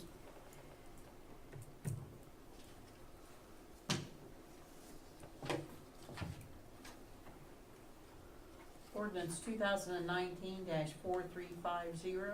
This is the third reading, an ordinance amending section 171.03, imposition of tax of the codified ordinances of the city of Pataskla. Discussion? Mr. Mayor? Yes. Just a couple comments. This does not impose a tax. We don't have the authority to do that as council. This is going to, if this is approved and then there's an accompanying resolution, these things will be sent to the Licking County Board of Elections, and they will approve it or not approve it, and they get sent back to us. But if it's approved by them, it will appear on the ballot in the March 2020 primary. I'm not sure what the date is. I think it's 17th. March 17th. Yeah. It will be up to the citizens, the voters in that primary to determine whether or not the tax is going to be approved. So I just want to disabuse any notions that by voting on this tonight, that tomorrow Bloomingdale is going to be paying 1.5% income tax. It's not true. I've seen some other proposals. This is for police funding, exclusively for police funding. I've seen some other proposals out there that people have floated around, and just they're not going to solve the problem that we have in the police department. That's a problem that we have now. It's not something we can wait on the corporate park to start generating income, which even if it did, it wouldn't help that much. So this is a problem we have to have now, and I'm in favor of it, and so I encourage council to approve this ordinance tonight. Thank you. Any other input? Kathy, roll please. Mayor, We Mayor, need wish to to adopt. Yep, motion to adopt, please. Mayor, I move we adopt ordinance 2019-4350. We got a motion to adopt, Second. seconded by Mr. Powell. Discussion? And roll, please. Walther, No. Powell, Yes. Barstow, Yes. Hicken, Yes. Lee, Yes. Ordinance passes. Ordinance 2019-4351 for a second reading. So moved. Moved by Mr. Barstow, Second. seconded by Mr. Powell. Kathy, when you're ready. Ordinance 2019-4351, this is the second reading, an ordinance creating, establishing, and adopting section 955.14, prohibiting tobacco use in all recreational areas of the codified ordinances of the city of Pataskla. Discussion? Ordinance 2019-4352 for a second reading. So moved. Moved by Mr. Hicken, Second. seconded by Mr. Powell. Kathy, when you're ready, second reading. Ordinance 2019-4352, this is the second reading, an ordinance amending ordinance 2018-4326, establishing the allocation of income tax collections received by the city of Pataskla pursuant to ordinance 2010-3959. Discussion? Ordinance 2019-4353 for a second reading. So moved. Moved by Mr. Barstow, seconded by Mr. Powell. Kathy, when you're ready, second reading. Ordinance 2019-4353, this is the second reading, an ordinance to make appropriations for current expenses and other expenditures of the city of Pataskla, state of Ohio during the fiscal year ending December 31st, 2020, and to authorize approved interfund transfers. Discussion? Yes, sir. So, I'm reading Jamie's report. I saw in there where he is making the statement that there has been no input to change the budget as it's been presented. And I think we've gone through a couple meetings where a lot of ideas have come up. And I wonder, I guess my question is, how do you want those proposed to you? Are those by motion or those by just general discussion? Generally, in the past, we look to the chair for direction because we've had one council member that may want a very specific change, but unless we get a sense that the majority of the council is supportive of that, it becomes very chaotic for us. If I make the change, the rest of the council says, we didn't tell you to make the change, so I guess I look to council as a whole. If there are changes you wish us to make, we're happy to make the changes. Well, I know in the past, we've done this, and I think Mr. Hicken remembers this, before we were on council, that a council member can ask for, I believe it's called a point of privilege, and ask to take an item out or ask us to vote separately on an item. So if we're going through it, if we start to, I would say that a council member should bring up, say, I don't want to approve, I'll just use the recent example, I don't want to approve a new full-time police officer for 2020. We have a discussion about that, and see where the sense of council is. I suppose a member could call for a motion to take that out or adjust it and see how that motion goes. Yeah, I'm not trying to do this in a chaotic way. I was just wanting to bring a few items to everyone's, to a discussion at least. And I don't want to do it in the third reading. Obviously, that just delays us. Right, this would be the time. This is the time to do it now, yes. So if I could. Sure. I have a couple of items that I'd like to at least put out here to discuss. One of them is the $30,000 lean-to that is being asked for to be placed over the brine and pumps. I would say that, in my opinion, this has been that way for several years. I think spending that money on something such as a lean-to over that it equates to me as what we're asking the residents to pay for an upgrade in sidewalks. So I'd rather spend that money somewhere else and not in a building addition. So I just want to put that one out there to the first one. Well, let's, maybe we should talk, so we don't, so. Okay, I can keep going. Well, no, talk about each one and see where council is. I think that maybe that's the best way to do it. So who is I didn't catch the director? Who's the director? Alan will be the director. Okay, so Alan, I would say you could speak to that.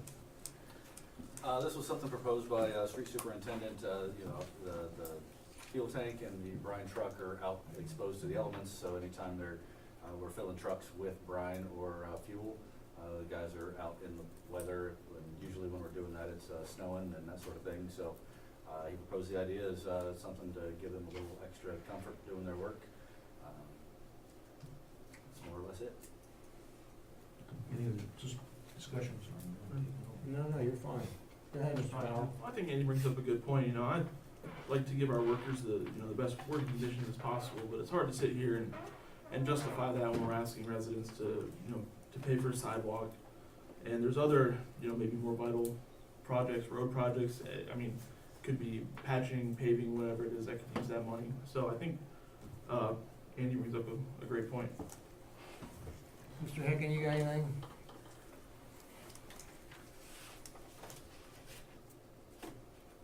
I guess my feeling on it is, I respect those positions, of course.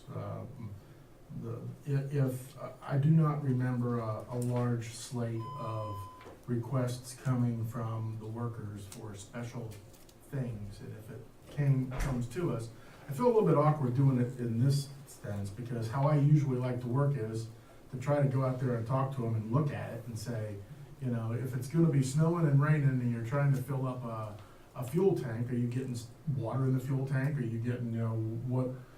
I understand that usually if they're doing the work at that point, there's inclement weather. I would probably be much happier about it if the structure was also to save wear and tear on the pump. or something like that. Apparently, that's not the case. So, I guess if push comes to shove, do I think that that is an absolute necessity? I don't know that I do, and I suppose that's how I should always vote when it comes to the budget. If it's not a necessity, I should probably say no. However, I feel like I don't know enough about it to sit here and, adequately say if it's just for comfort reasons, no. And so, I don't think my vote is gonna, if we're going to take an actual vote on this item, whether or not to leave it or take it out, I don't think my vote's gonna change it either way. But I tend to think that all these items, I like to try to delve into them more than just have them brought up, and this is not a shot at anybody, and be asked to make a snap decision on them. I didn't find fault with it before, so I don't know, I never equate, making people pay for sidewalks. People pay for sidewalks because they wanted the sidewalks and because we found the money to put it in the budget. If we have the money in the budget for this, and it makes it either a safer working environment, which I don't think it does, according to Alan, or saves wear and tear on the pump, which I don't think it does. I probably would have voted yes, but I think my, in this instance, given those facts, my answer is probably a no. Well, To not support it. equipment that sits outside, when I used to be on council, I pushed hard I used to ask the street department, is there any equipment that's sitting outside? Because when they'd come and ask us for a backhoe or something, and you'd go down and look at the backhoe, and the seat was all rotted out from sitting out in the sun and the heat and the ultraviolet rays and all that kind of crap. Same way with the shelter for our cruisers. Maintenance and putting things away and keeping them nice makes them last longer. I mean, I know nobody likes to fill a brine tank or a fuel, be fueling in every gas station in the city, except Buster's has a carport over it, so that you can be out of the weather. But I think it's not only and yeah, if you're snow plowing and you've been snow plowing all night, then you gotta get out in the rain and the snow and the ice and fill your truck up again, then you get back into a truck and you're soaking wet. So I've been there. But I also think it's to preserve the equipment. Yes, sir. And I would note, I don't, all the justifications for all, probably 50 of my CIP items at any given time, I wasn't really prepared for the question. We do have in there to protect the equipment and prolong the life of it, as you're mentioning. I didn't think of that often. That's just my point. Just if I can add, I bring up the sidewalk only because of the equated in the amount of money. We have hundreds of thousands of dollars of drainage work to be done, and I'm gonna put that as a priority. I think making sure that the department has the equipment to do the job is a priority, and I think we've done a pretty good job of making sure that they do have the equipment that they asked for. I only mentioned this one because it stuck out to me as something where, is it an absolute necessity? It's not an absolute necessity. I'm not trying, I don't wanna go out in the middle of the snowstorm and fill my car, for that matter, but, again, we have so much work in front of us, as all the streets committees know, and it's gonna dovetail into another one that I brought up several times since we've been meeting about the budget. But I brought this up the first time through, during our special committee, I asked questions about this one also. So it's not like this one hasn't stuck out to me as something that I just don't see as an absolute necessity, that's all. Mr. Lee? Yeah, I'm just curious, Alan, other than them getting them out of the elements, you just addressed that it would keep some equipment, in shelter. Is that, if you're not using it like during I assume only in the winter time, could that building be used to store other equipment that's sitting outside currently during the non-winter months? It probably wouldn't be big enough to accommodate much. Okay. All right, any other discussion? Well, I just want to know if Mr. Walter has a motion. I just wondered, how do you want me to present that, Todd? What we have done is we've asked for a motion on the line item, and then we'll see if there's a second, and we'll, Mayor will. Be more than happy to do that. Not trying to supplant the mayor, but. That's fine. That's the best way to do it. Mr. King has. I was just gonna say that would be a good way to do it for the administration to get some direction. then I'd make a motion that that item be struck from the budget. Could you'll need to give us the. I don't have it with me tonight to tell you exactly what it is, but obviously I think it's, do you have the number? Do you have the number? It's SVC SVC dash 20 dash 010.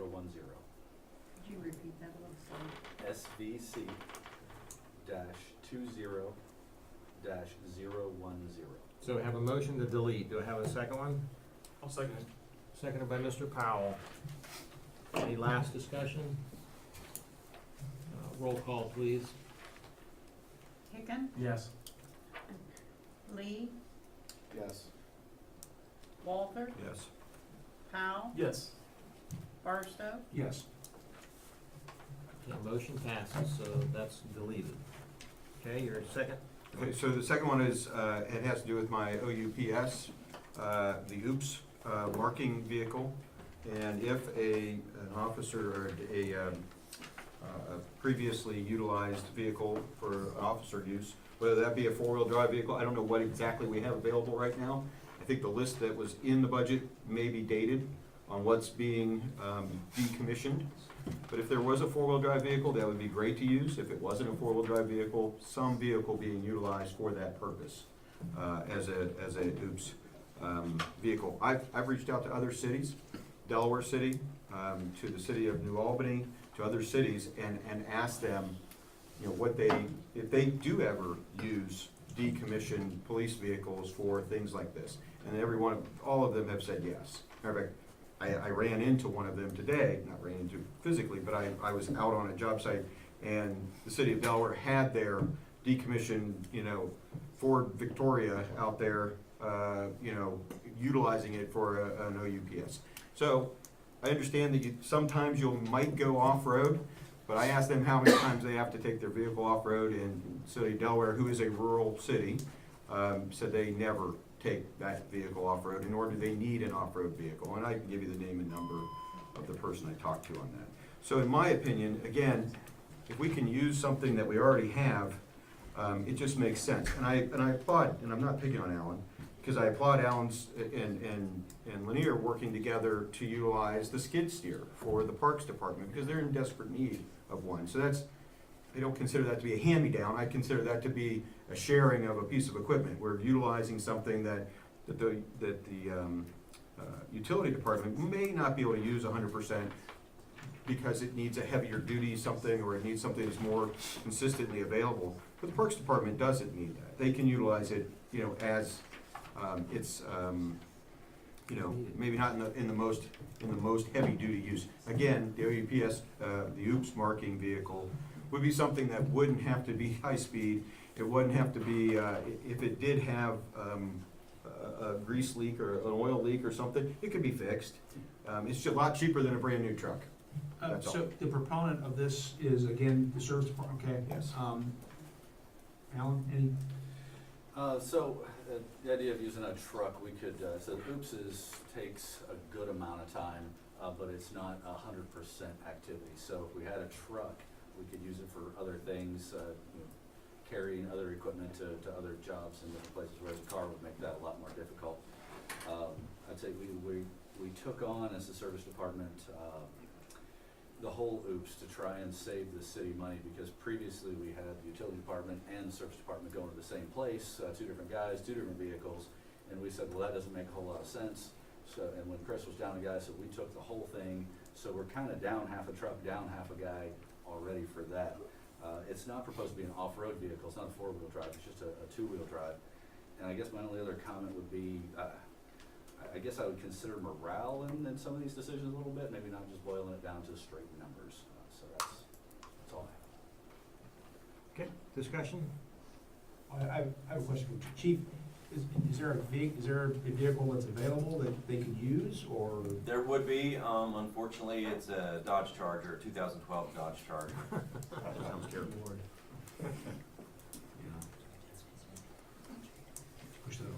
Mr. Hickens? Well, look, on this one, and this does get kind of reminiscent. I enjoy this give and take. On this one, for me, I think what Alan has said is correct. I have no doubt that Delaware or New Albany or Westerville or Hilliard for that matter might take police cars and give them to people that run around and do everything from read meters to talk to citizens about something that they have a problem with.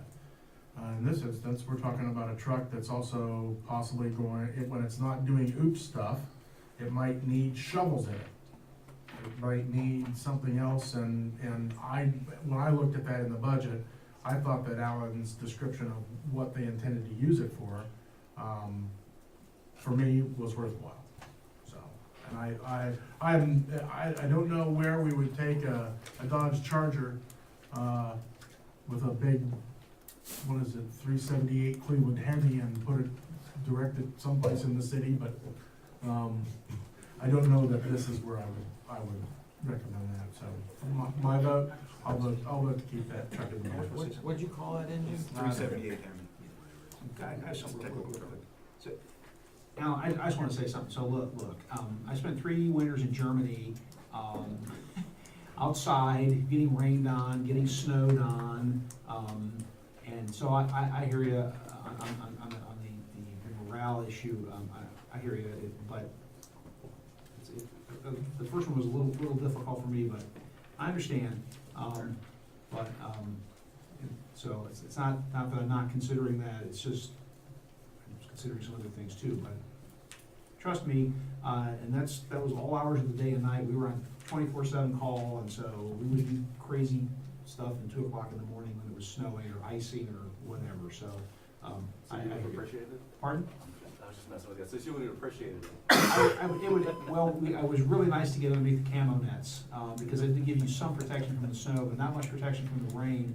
But, yeah, we didn't have any lean-tos out in the woods that we could use, to park those missiles under, so, I'm sorry on that, so, okay. So, Mr. Walton, do you have a motion on this line item? Well, I'd like to, one more quick thing. You had said that you would be using this for other purposes. Do you have any kind of breakdown on that? You said that this is something you guys have taken over this year, right? The oops marking? Correct. And you've been using something, right? You've been using something to go out there and mark things with, a truck of some type, I assume. And how often, can you give us a breakdown on how often that person's doing oops marking versus how much he's putting a shovel in the back of the pickup truck and going out to So I'm not dig? that involved in the daily operations of that. I would say that, of course, we do have another person proposed in the budget. So with another person, having an additional truck would certainly be a benefit. Right, and I would point out again, I don't think anybody's talking about cutting personnel or not approving people to go get the work done and so forth. I'm just looking at this saying, is there a way to make a piece of equipment we've already paid for that is, it's not a Ford Fiesta. And believe me, I've seen those drive around marking oopses, and you want to talk about a morale killer. A big guy, 6'5", gets out of a Ford Fiesta, it's a morale killer, I think, for him, quite frankly. But again, it's a Charger, it's a nice, it's not, I don't think the police, as a matter of fact, I know that the police take care of their vehicles. This is not something that's a piece of junk in general, so I do have a motion. So I mean, the same procedure, just, if you could just give us the line item. So I'm gonna have to ask Alan again for the number. That one I was not looking at, so give me a moment to find it.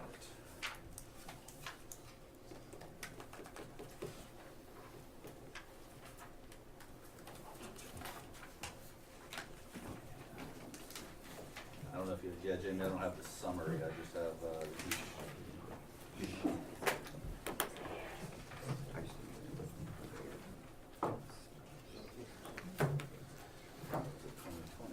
there it is. It's SVC -20-020. And I have a motion to delete. Need a second. Asking again for a second. Last time. Fails for lack of a second motion. What else you got? The last one I have is for the wrestling mats. I'm gonna ask that be looked at a little closer. I don't know that, this is under Chief Brooks, obviously, for the new wrestling mats for the police department. I don't know if anybody has done the research on what mats take for maintenance. Mats rip, mats wear and tear. From what I understood from the chief, we've never been declined to use the mats at the YMCA. From what I understand, the mats at the YMCA are very nice. They're adequate to be doing this. We have several things that within the police department we need to be obviously concerned about, and utilizing $7,000 to purchase mats that do need maintenance, they need cleaned, they'll need repaired and replaced. And so if we have an avenue to utilize the YMCA, I think that would be one. If I were saying with necessities versus wishes versus necessities, I would put that in the wish list versus the necessity list. So I would ask that we'd have a discussion about that. Yeah, but right now, we're only at 2,500 because we had an anonymous donor say he would match up to 2,500, whether we use council fees or, And again, budget fees and I know- or donations. So we're only at 2,500 for mats. Just so Trying you to know. match the, I don't know about, I If thought they we're- were, If we have $2,500 donations, we'd be up $4,000, Yeah, it's like $4,000. $6,500. Okay, I thought it was it $5,000 for mats? they're like 7 or 6. It was 65.48. 65 something. Okay, Yeah. all right. Anyhow, the point being is, we've got a number of things in front of us for the police department. I certainly want to support the police department with all the needs that are out there. And then some, we have plenty of them, right? This is a wish rather than a need, since we do have the YMCA down the road, very close by, that has let us use their facilities. They clean them, they maintain them, they do everything we need them to do. So we're not taking that into account by having new mats. That's an extra expense that I don't know what that is, but I would see this as a wish rather than a need.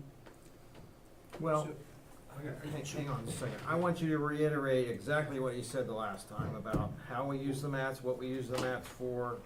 Sure, they would be used in our training room for unarmed tactics, scenario-based training to kind of when to use force, when to not use force, resist or actions against force or resistance, things like that. But we're not And I'll just reiterate, the only thing that I said, okay, was that we just built a brand-new building with a training room and a workout room so that we could do that. We even brought that up. We could get mats in the future and we could, do our own self-defense classes. The guys could do their own training. We could invite other departments to come and do training here. I don't know why you'd go somewhere else when you already have the building to do it in. That was one of the I reasons. have a question for the chief. I've got several questions. So thanks, Mayor. Chief, do you feel that you could possibly with some assistance from maybe one of the local wrestling coaches at one of the high schools to figure out how to maintain the mats? I actually was a high school wrestler, started in 7th grade all the way through. I was a coach at Watkins for about 8 or 10 years. I know how to take care of it. You could handle that? I think so. You could pass off those skills? Secondly, I want to make sure on the amount, and Jamie or BJ maybe will help me on this. So the line item cost for this is how much?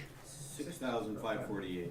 Okay, and we have a donor who's willing to match up to 2,500. The offer is the donor has put up 2,500, and then if someone else brings in matching, so that's 5,000. So that leaves us with $1,600. Correct. And I think the mayor is going to work on some contacts in the city to get the additional 2,500, through the matching of 2,500. So we're talking about $1,600. $1,600 to potentially. outfit. Okay. I was just curious. Okay, thanks, guys. Mr. Lee? I would absolutely not be in favor of taking this out. It's a training prop. Chief rarely asks for these things. And, I mean, I don't know, I think we're getting in the weeds a little bit. In public service, having training props readily available when you want to use them, not when you have to put yourself on a schedule, is highly valuable. I mean, for God's sakes, the Hyatt Fire Academy has every training prop you can think of. It's right in our backyard. But that doesn't mean that Westlaking or where I work or what other fire department is closed wouldn't ask for that same training prop, because we want to use the daggone thing when we want to use it. Because we don't want to have to put ourselves on a schedule to train, to protect the people. That's what they're doing, they're training to protect the people and themselves. There's no way I would take that. Okay, let's just go round and round here. Hold on, just want to respond. I've asked the chief if he's had to have any scheduling issues with the YMCA at all, and every answer, correct me if I'm wrong, chief, every time it's been no. There's been no scheduling hassles, no problem with that. I'm not, and Well, actually, what I said is, they give us a time that's open, and then we have to use that time. okay, I didn't hear you say that. Okay. I mean, I'll just drop it. That's And fine. just one more point, You too. guys, it's fine, I'll just drop it. I'm not gonna make the motion, it's fine. Mr. Powell, Okay, well, at least give your 2 cents. well, I'm just gonna say, I mean, maintenance of wrestling maps, wrestling mats, you use them, you mop them off, you hit them with a mop, spray some disinfectant on them, you roll them up, put them away. You get a tear in them, you hit it with some tape. I mean, we're not talking about a complicated piece of equipment here that's gonna cost a lot of money to fix. And now, I mean, we've had a discussion over how much it's gonna cost, $1,600 for wrestling mats, after the donations. I mean, Any other discussion? Would you like to continue with that? Okay. And anything else that you have? I mean, we're I discussing don't the have anything budget. else. Nothing Thanks. else? Mr. King?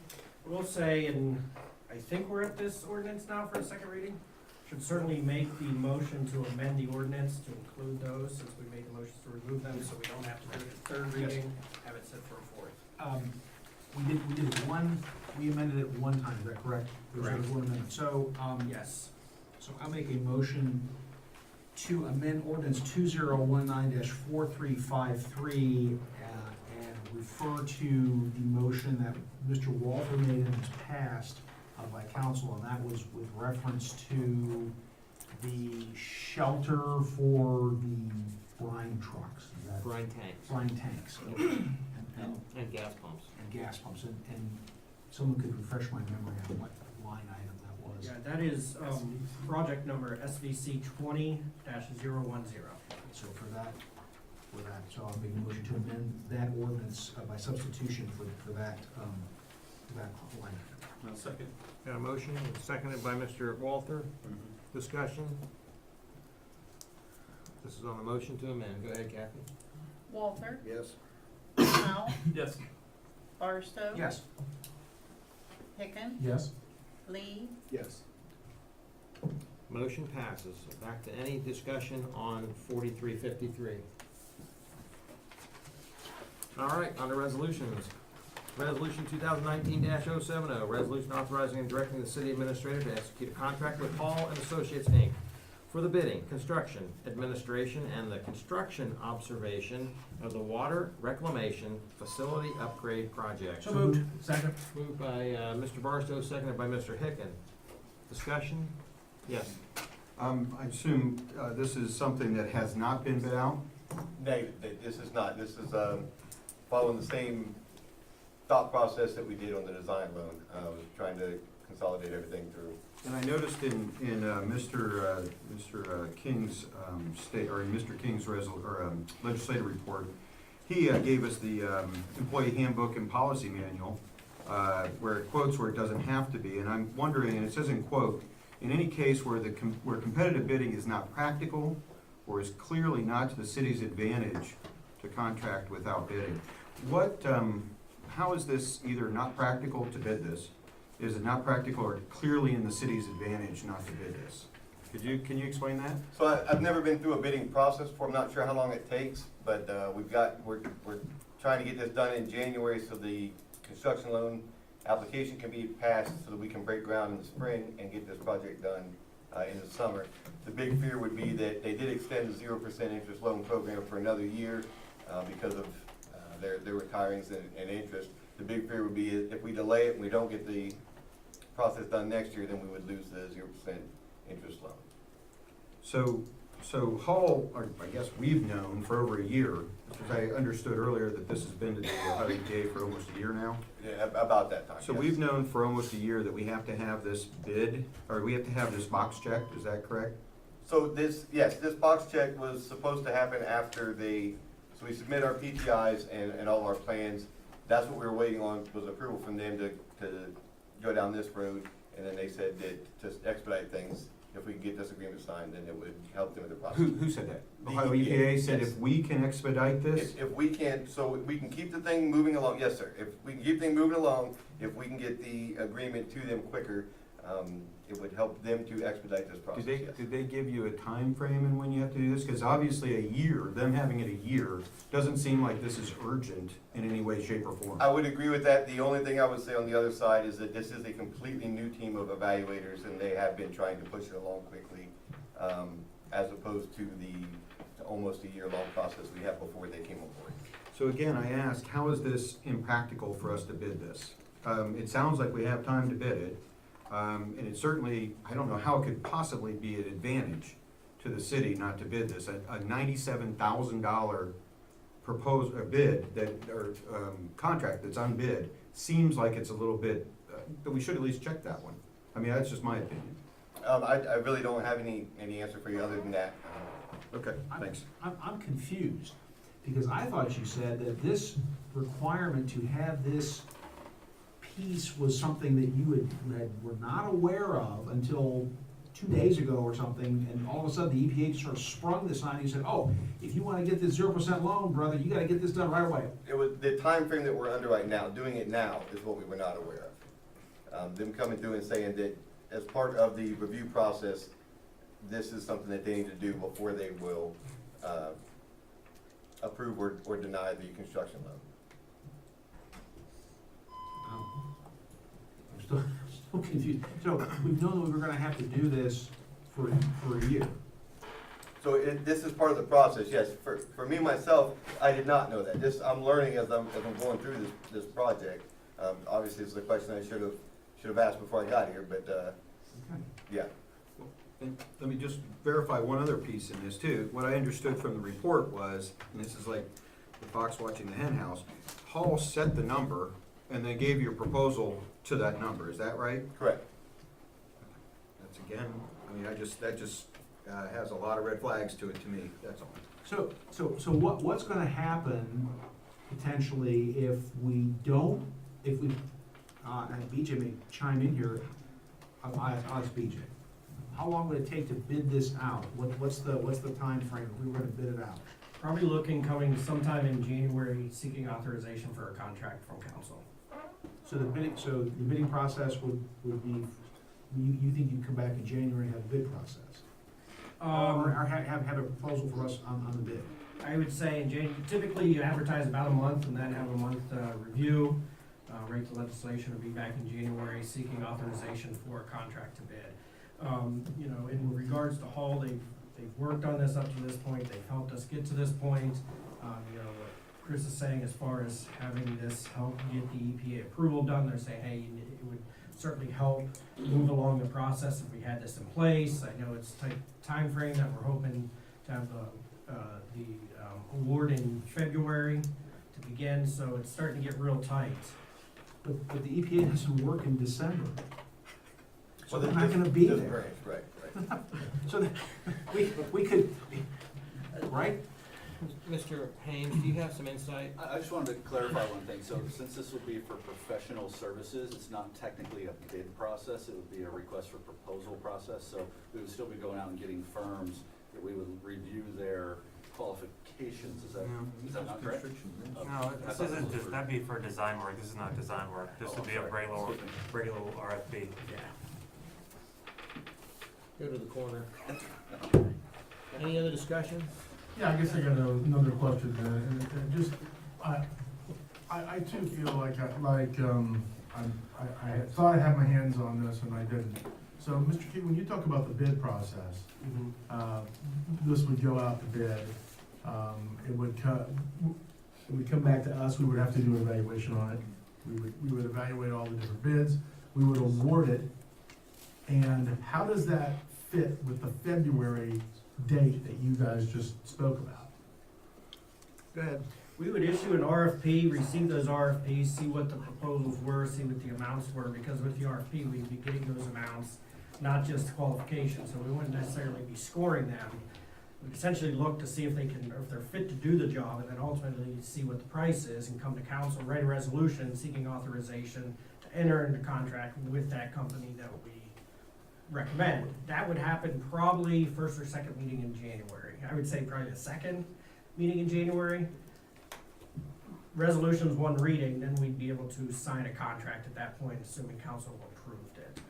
So, you know, that would be in place in January. So I still haven't heard the answer as to what is the February part of that is We can hit on that deadline when we- oriented that you guys talked about, just to make sure that everybody knows. The February is their anticipated award date following the timeline that we're on right now. If we were to wait, so that's really only adding 6 weeks. If we were to wait and bid this out and come back in the second January meeting to council, that would delay the application process about 6 weeks. So then the award would happen mid-March or early April. And then, let me, if I might go ahead and ask another question, if that happens, what other things happen after that? Well, anything? I mean, are we talking about then construction getting started later? Are we talking, are things getting bumped? And all I'm trying to figure out here is if expediting the resolution with Hall is going to cause us more problems than the desire, if that's the right word. I don't think the utility department does this particular thing very often.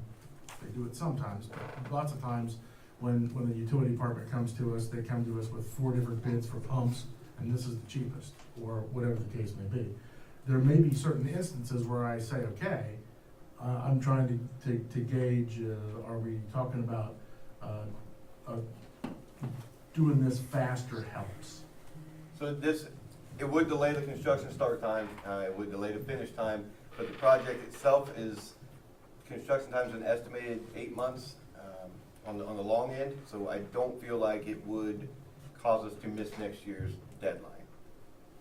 Mr. King? What it's gonna do is bump everything back 6 weeks. From the time the award is, instead of February, it'd be in March.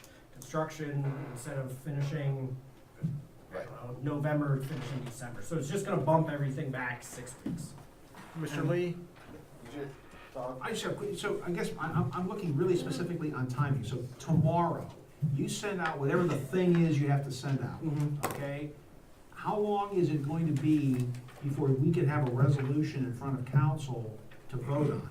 Would it, I mean, if you got it back on December 15th, would it be possible to schedule a special council meeting just to do that piece? And then while the EPA is taking their month-long vacation, it would be there on January 2nd or whatever it is when they get back. Yes, it would be.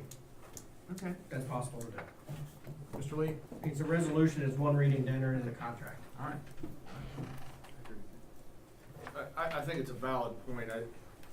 The whole bidding thing on this, but what I wanna know, and you may not have the answer to this, by setting this back 6 weeks, is there a cost? What? Microphone, you gotta get you can't. Sorry. It's okay. Thank you. Sure. Do I need to start over? Okay, good. Please don't. I guess what I'm getting at is if we did bid this out and the estimate went to 80,000, we say, 20,000 or so roughly. By pushing it back 6 weeks, is there a cost that would increase, that the savings we would see in the bid wouldn't matter, I guess would probably be the best way. I do not believe in this scenario that that's the situation. Now, when we thought that everything had to be done in 2019, the whole process up to this point was extremely compressed. This 6 weeks delay is not going to negatively impact the overall project. I guess I just don't wanna see a cost savings in a bid. And on the back end of it, it's a loser or more. I don't see anything like that. There's nothing I can think of that would cause that to happen. Okay. All right, any other discussion? I guess I want to, because this, I want to clarify this, so you're not worried about the EPA, if we turn this in, we get this all to them on January 5th, I think is the first it's January 2nd, I think is the first working day in January this year. They're not gonna say, no, had to have it in me by Thanksgiving, sorry, and we weren't here in December because we're on our flipping vacation, and then no project for you. I would hate to be held to trying to predict what the EPA is gonna say, but I don't foresee that being a circumstance. I don't, okay. Yeah. Okay, all right. I know a guy at the EPA, so. You know it, guy. All right. Any other discussion? Kathy, roll call, please. Walter, Wait, Okay. wait a minute. So, if we pass the resolution, then it's gonna go out on bid. So if we don't pass the resolution, maybe we can table this resolution, it'll survive till the end of the calendar year, and then if we get, correct? I guess I would say I would not table it. If you're gonna come back, as council's gotta adopt a resolution, if they'll put it out to bid, I would just, if you don't wanna do this one, I'd just say no, vote it down and Okay. start all fresh. We'll take it, sorry, okay. Yeah, I agree, you know, Okay. if anything happens and it ends up being Hall, it ends up being whoever, we'll bring back a new resolution for that company. Very good. All right. Kathy, roll, please. Walter, No. Powell, No. Barstow, No. Hicken, No. Lee, No. Resolution fails. Resolution 2019-074, resolution amending Resolution 2019-055 to increase the contract with Rock River Construction Company by $10,000 to cover the cost of unplanned incidental work on the Oak Meadow Drive Improvements Project. So moved. Moved by Mr. Barstow, Second. seconded by Mr. Powell. Discussion? And roll. Powell, Yes. Barstow, Yes. Hicken, Yes. Lee, Yes. Walter, Yes. Resolution passes. Resolution 2019-075, a resolution amending Resolution 2019-035 to increase the contract with the MP Dory Company by $10,000 to cover the cost of unplanned incidental work on the Pataskala Safe Travel Plan Phase 1 and Phase 2 project. So moved. Moved by Mr. Barstow and seconded by Mr. Powell. Discussion and roll. Barstow, Yes. Hicken, Yes. Lee, Yes. Walter, Yes. Powell, Yes. Resolution passes. Resolution 2019-076, a resolution specifying the election date for the electors to consider an additional 0.50% income tax and directing the Licking County Board of Elections to conduct the election. So moved. Moved by Mr. Barstow. Second. Seconded by Mr. Hicken. Discussion? And roll. Hicken, Yes. Lee, Yes. Walter, No. Powell, Yes. Barstow, Yes. Resolution passes. Any other motions tonight? Not seeing any. Additional citizens' comments. Anybody wish to speak? Okay, we'll go around the room then with, we'll start with Mr. Hicken. Thank you, Mr. Mayor. I guess the first thing is reminding everybody to vote tomorrow. Good luck to everybody that's on the ballot. It's a little self-serving, I realize, but, and also, since it's been said 2 times, could we possibly get close to setting a date for the comprehensive plan workshop? I think last time it went through our wickets, or whatever you wanna call it, like a hard hit ball, a shortstop, and Scotty said something about it, we got done with the meeting and hadn't said anything, so if, indeed, wherever we are in that comprehensive plan, whatever the next step needs to be, I would ask, leadership or administration to see if we could, possibly get towards setting something for that tonight. And that's it for me. Mr. Powell? I guess the only thing is I would encourage the administration to find out if we can find some kind of resolution to the issues that Mr. Perry brought up regarding the sidewalks and the driveways. Mr. Barstow? Yeah, I echo what, Mr. Powell said about getting that resolved in, Oak Meadow. To me, that's just not acceptable that we would charge residents for something that we're not doing, and that needs to be fixed. Secondly, it is election day, tomorrow, and, I know that, everybody gets out and votes, and I know that, Mr. Hicken and Mr. Lee and Ms. Carter are gonna roll up, Kim Jong-un-like, totals in their elections. So, good job there. And finally, just couldn't help myself. Finally, we do need to get, Scott, what's the next step in the comprehensive plan? What do we need to do? The next step would be on September 16th to review the comprehensive plan. Council indicated they wanted a workshop. So what we would do September 16th is when council indicated they wanted the workshop. So the next step would be to hold a council meeting. It would be before, during the council meeting. It would be council's pleasure, but that would be to go over the comprehensive plan, ask any questions, propose any changes, etc. Well, our next meeting is November 18th, but that's the final budget. That could quite a bit. How about December? BJ's got his I hand wonder up. if council wants to do a special meeting. I know, that always gets tough to do, but the comprehensive plan could take some time to get to, I think. Okay. Well, I'll suggest that we look at doing a special meeting then. If I don't hear some suggestions, then I'll just direct the mayor to, I don't know if I need to ask the mayor, to set a meeting with authority in the charter.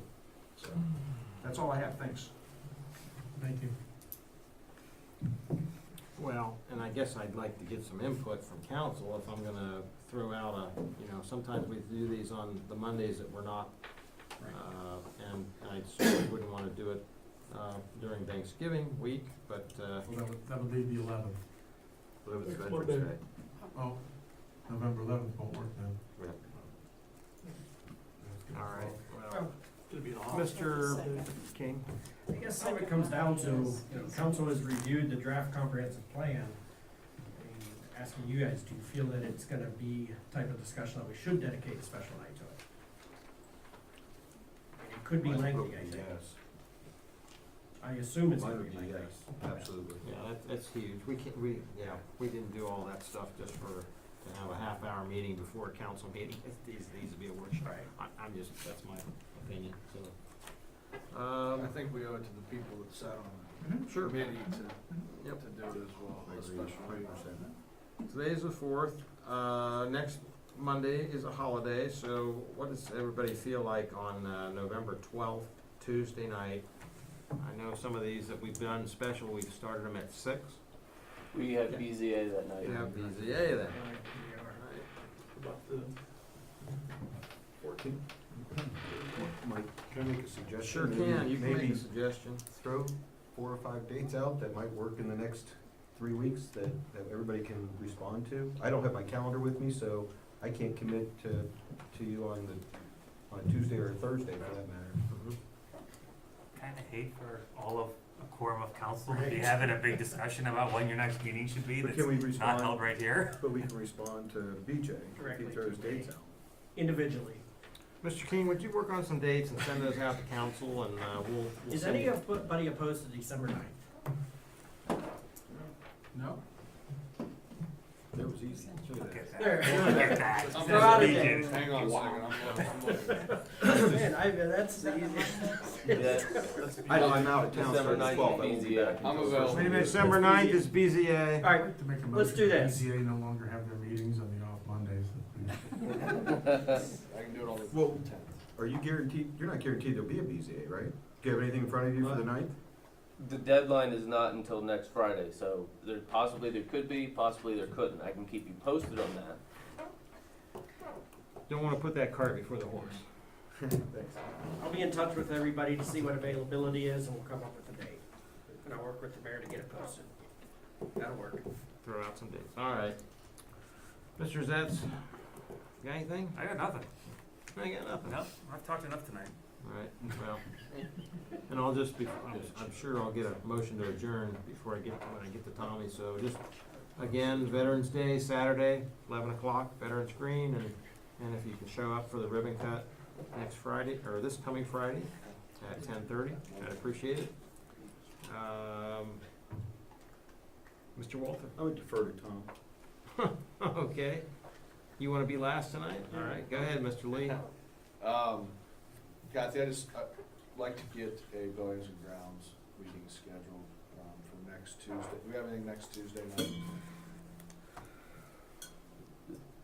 BZA. Yeah, the 12th is BZA. What time is that? That is 6:30. Could we do a 4:30? I would be fine with that. You'd already be here, right? Mm-hmm. Okay, good for you. What's the date on that? That would be November 10th. No, Good for wait, you. sorry. 12. It would be November 12th. Yeah. And can you put on your itinerary to get me the facts on the signage for the theater, so I can take that back to Brown? You guys never really gave me a consensus on. Why don't you come that night and we'll talk about it. We'll have that on the agenda, the signage, and if I need anything else, I'll get you anything else tomorrow. For now, we're just going with the signage. Unless you're there. Can you come back? So you didn't have anything on your itinerary before I brought it up? I did, I just, Okay. I'm just yanking your chain. Are you done? Is there anything else for us, Mr. Lee? Kathy, since the mayor's acting this way, I'll get with you tomorrow. I'm sorry, I can't hear you, you're away from the speaker. I'll get with you tomorrow. Okay. 4:30 next Tuesday. Sit up in your chair straight and talking to the You're microphone. flustering me. You have anything else tonight, Mr. Lee? Okay, Mr. Walters? Tim, I know, has a utility meeting scheduled for the 18th at 6 PM. Other than that, I'd make a motion to adjourn. Second. On a motion to adjourn by Mr. Walters, seconded by Mr. Barstow. Discussion? And roll. Hicken, Yeah. Lee, Yes. Walter, Yes. Powell, Yes. Barstow. Yes. Meeting adjourned.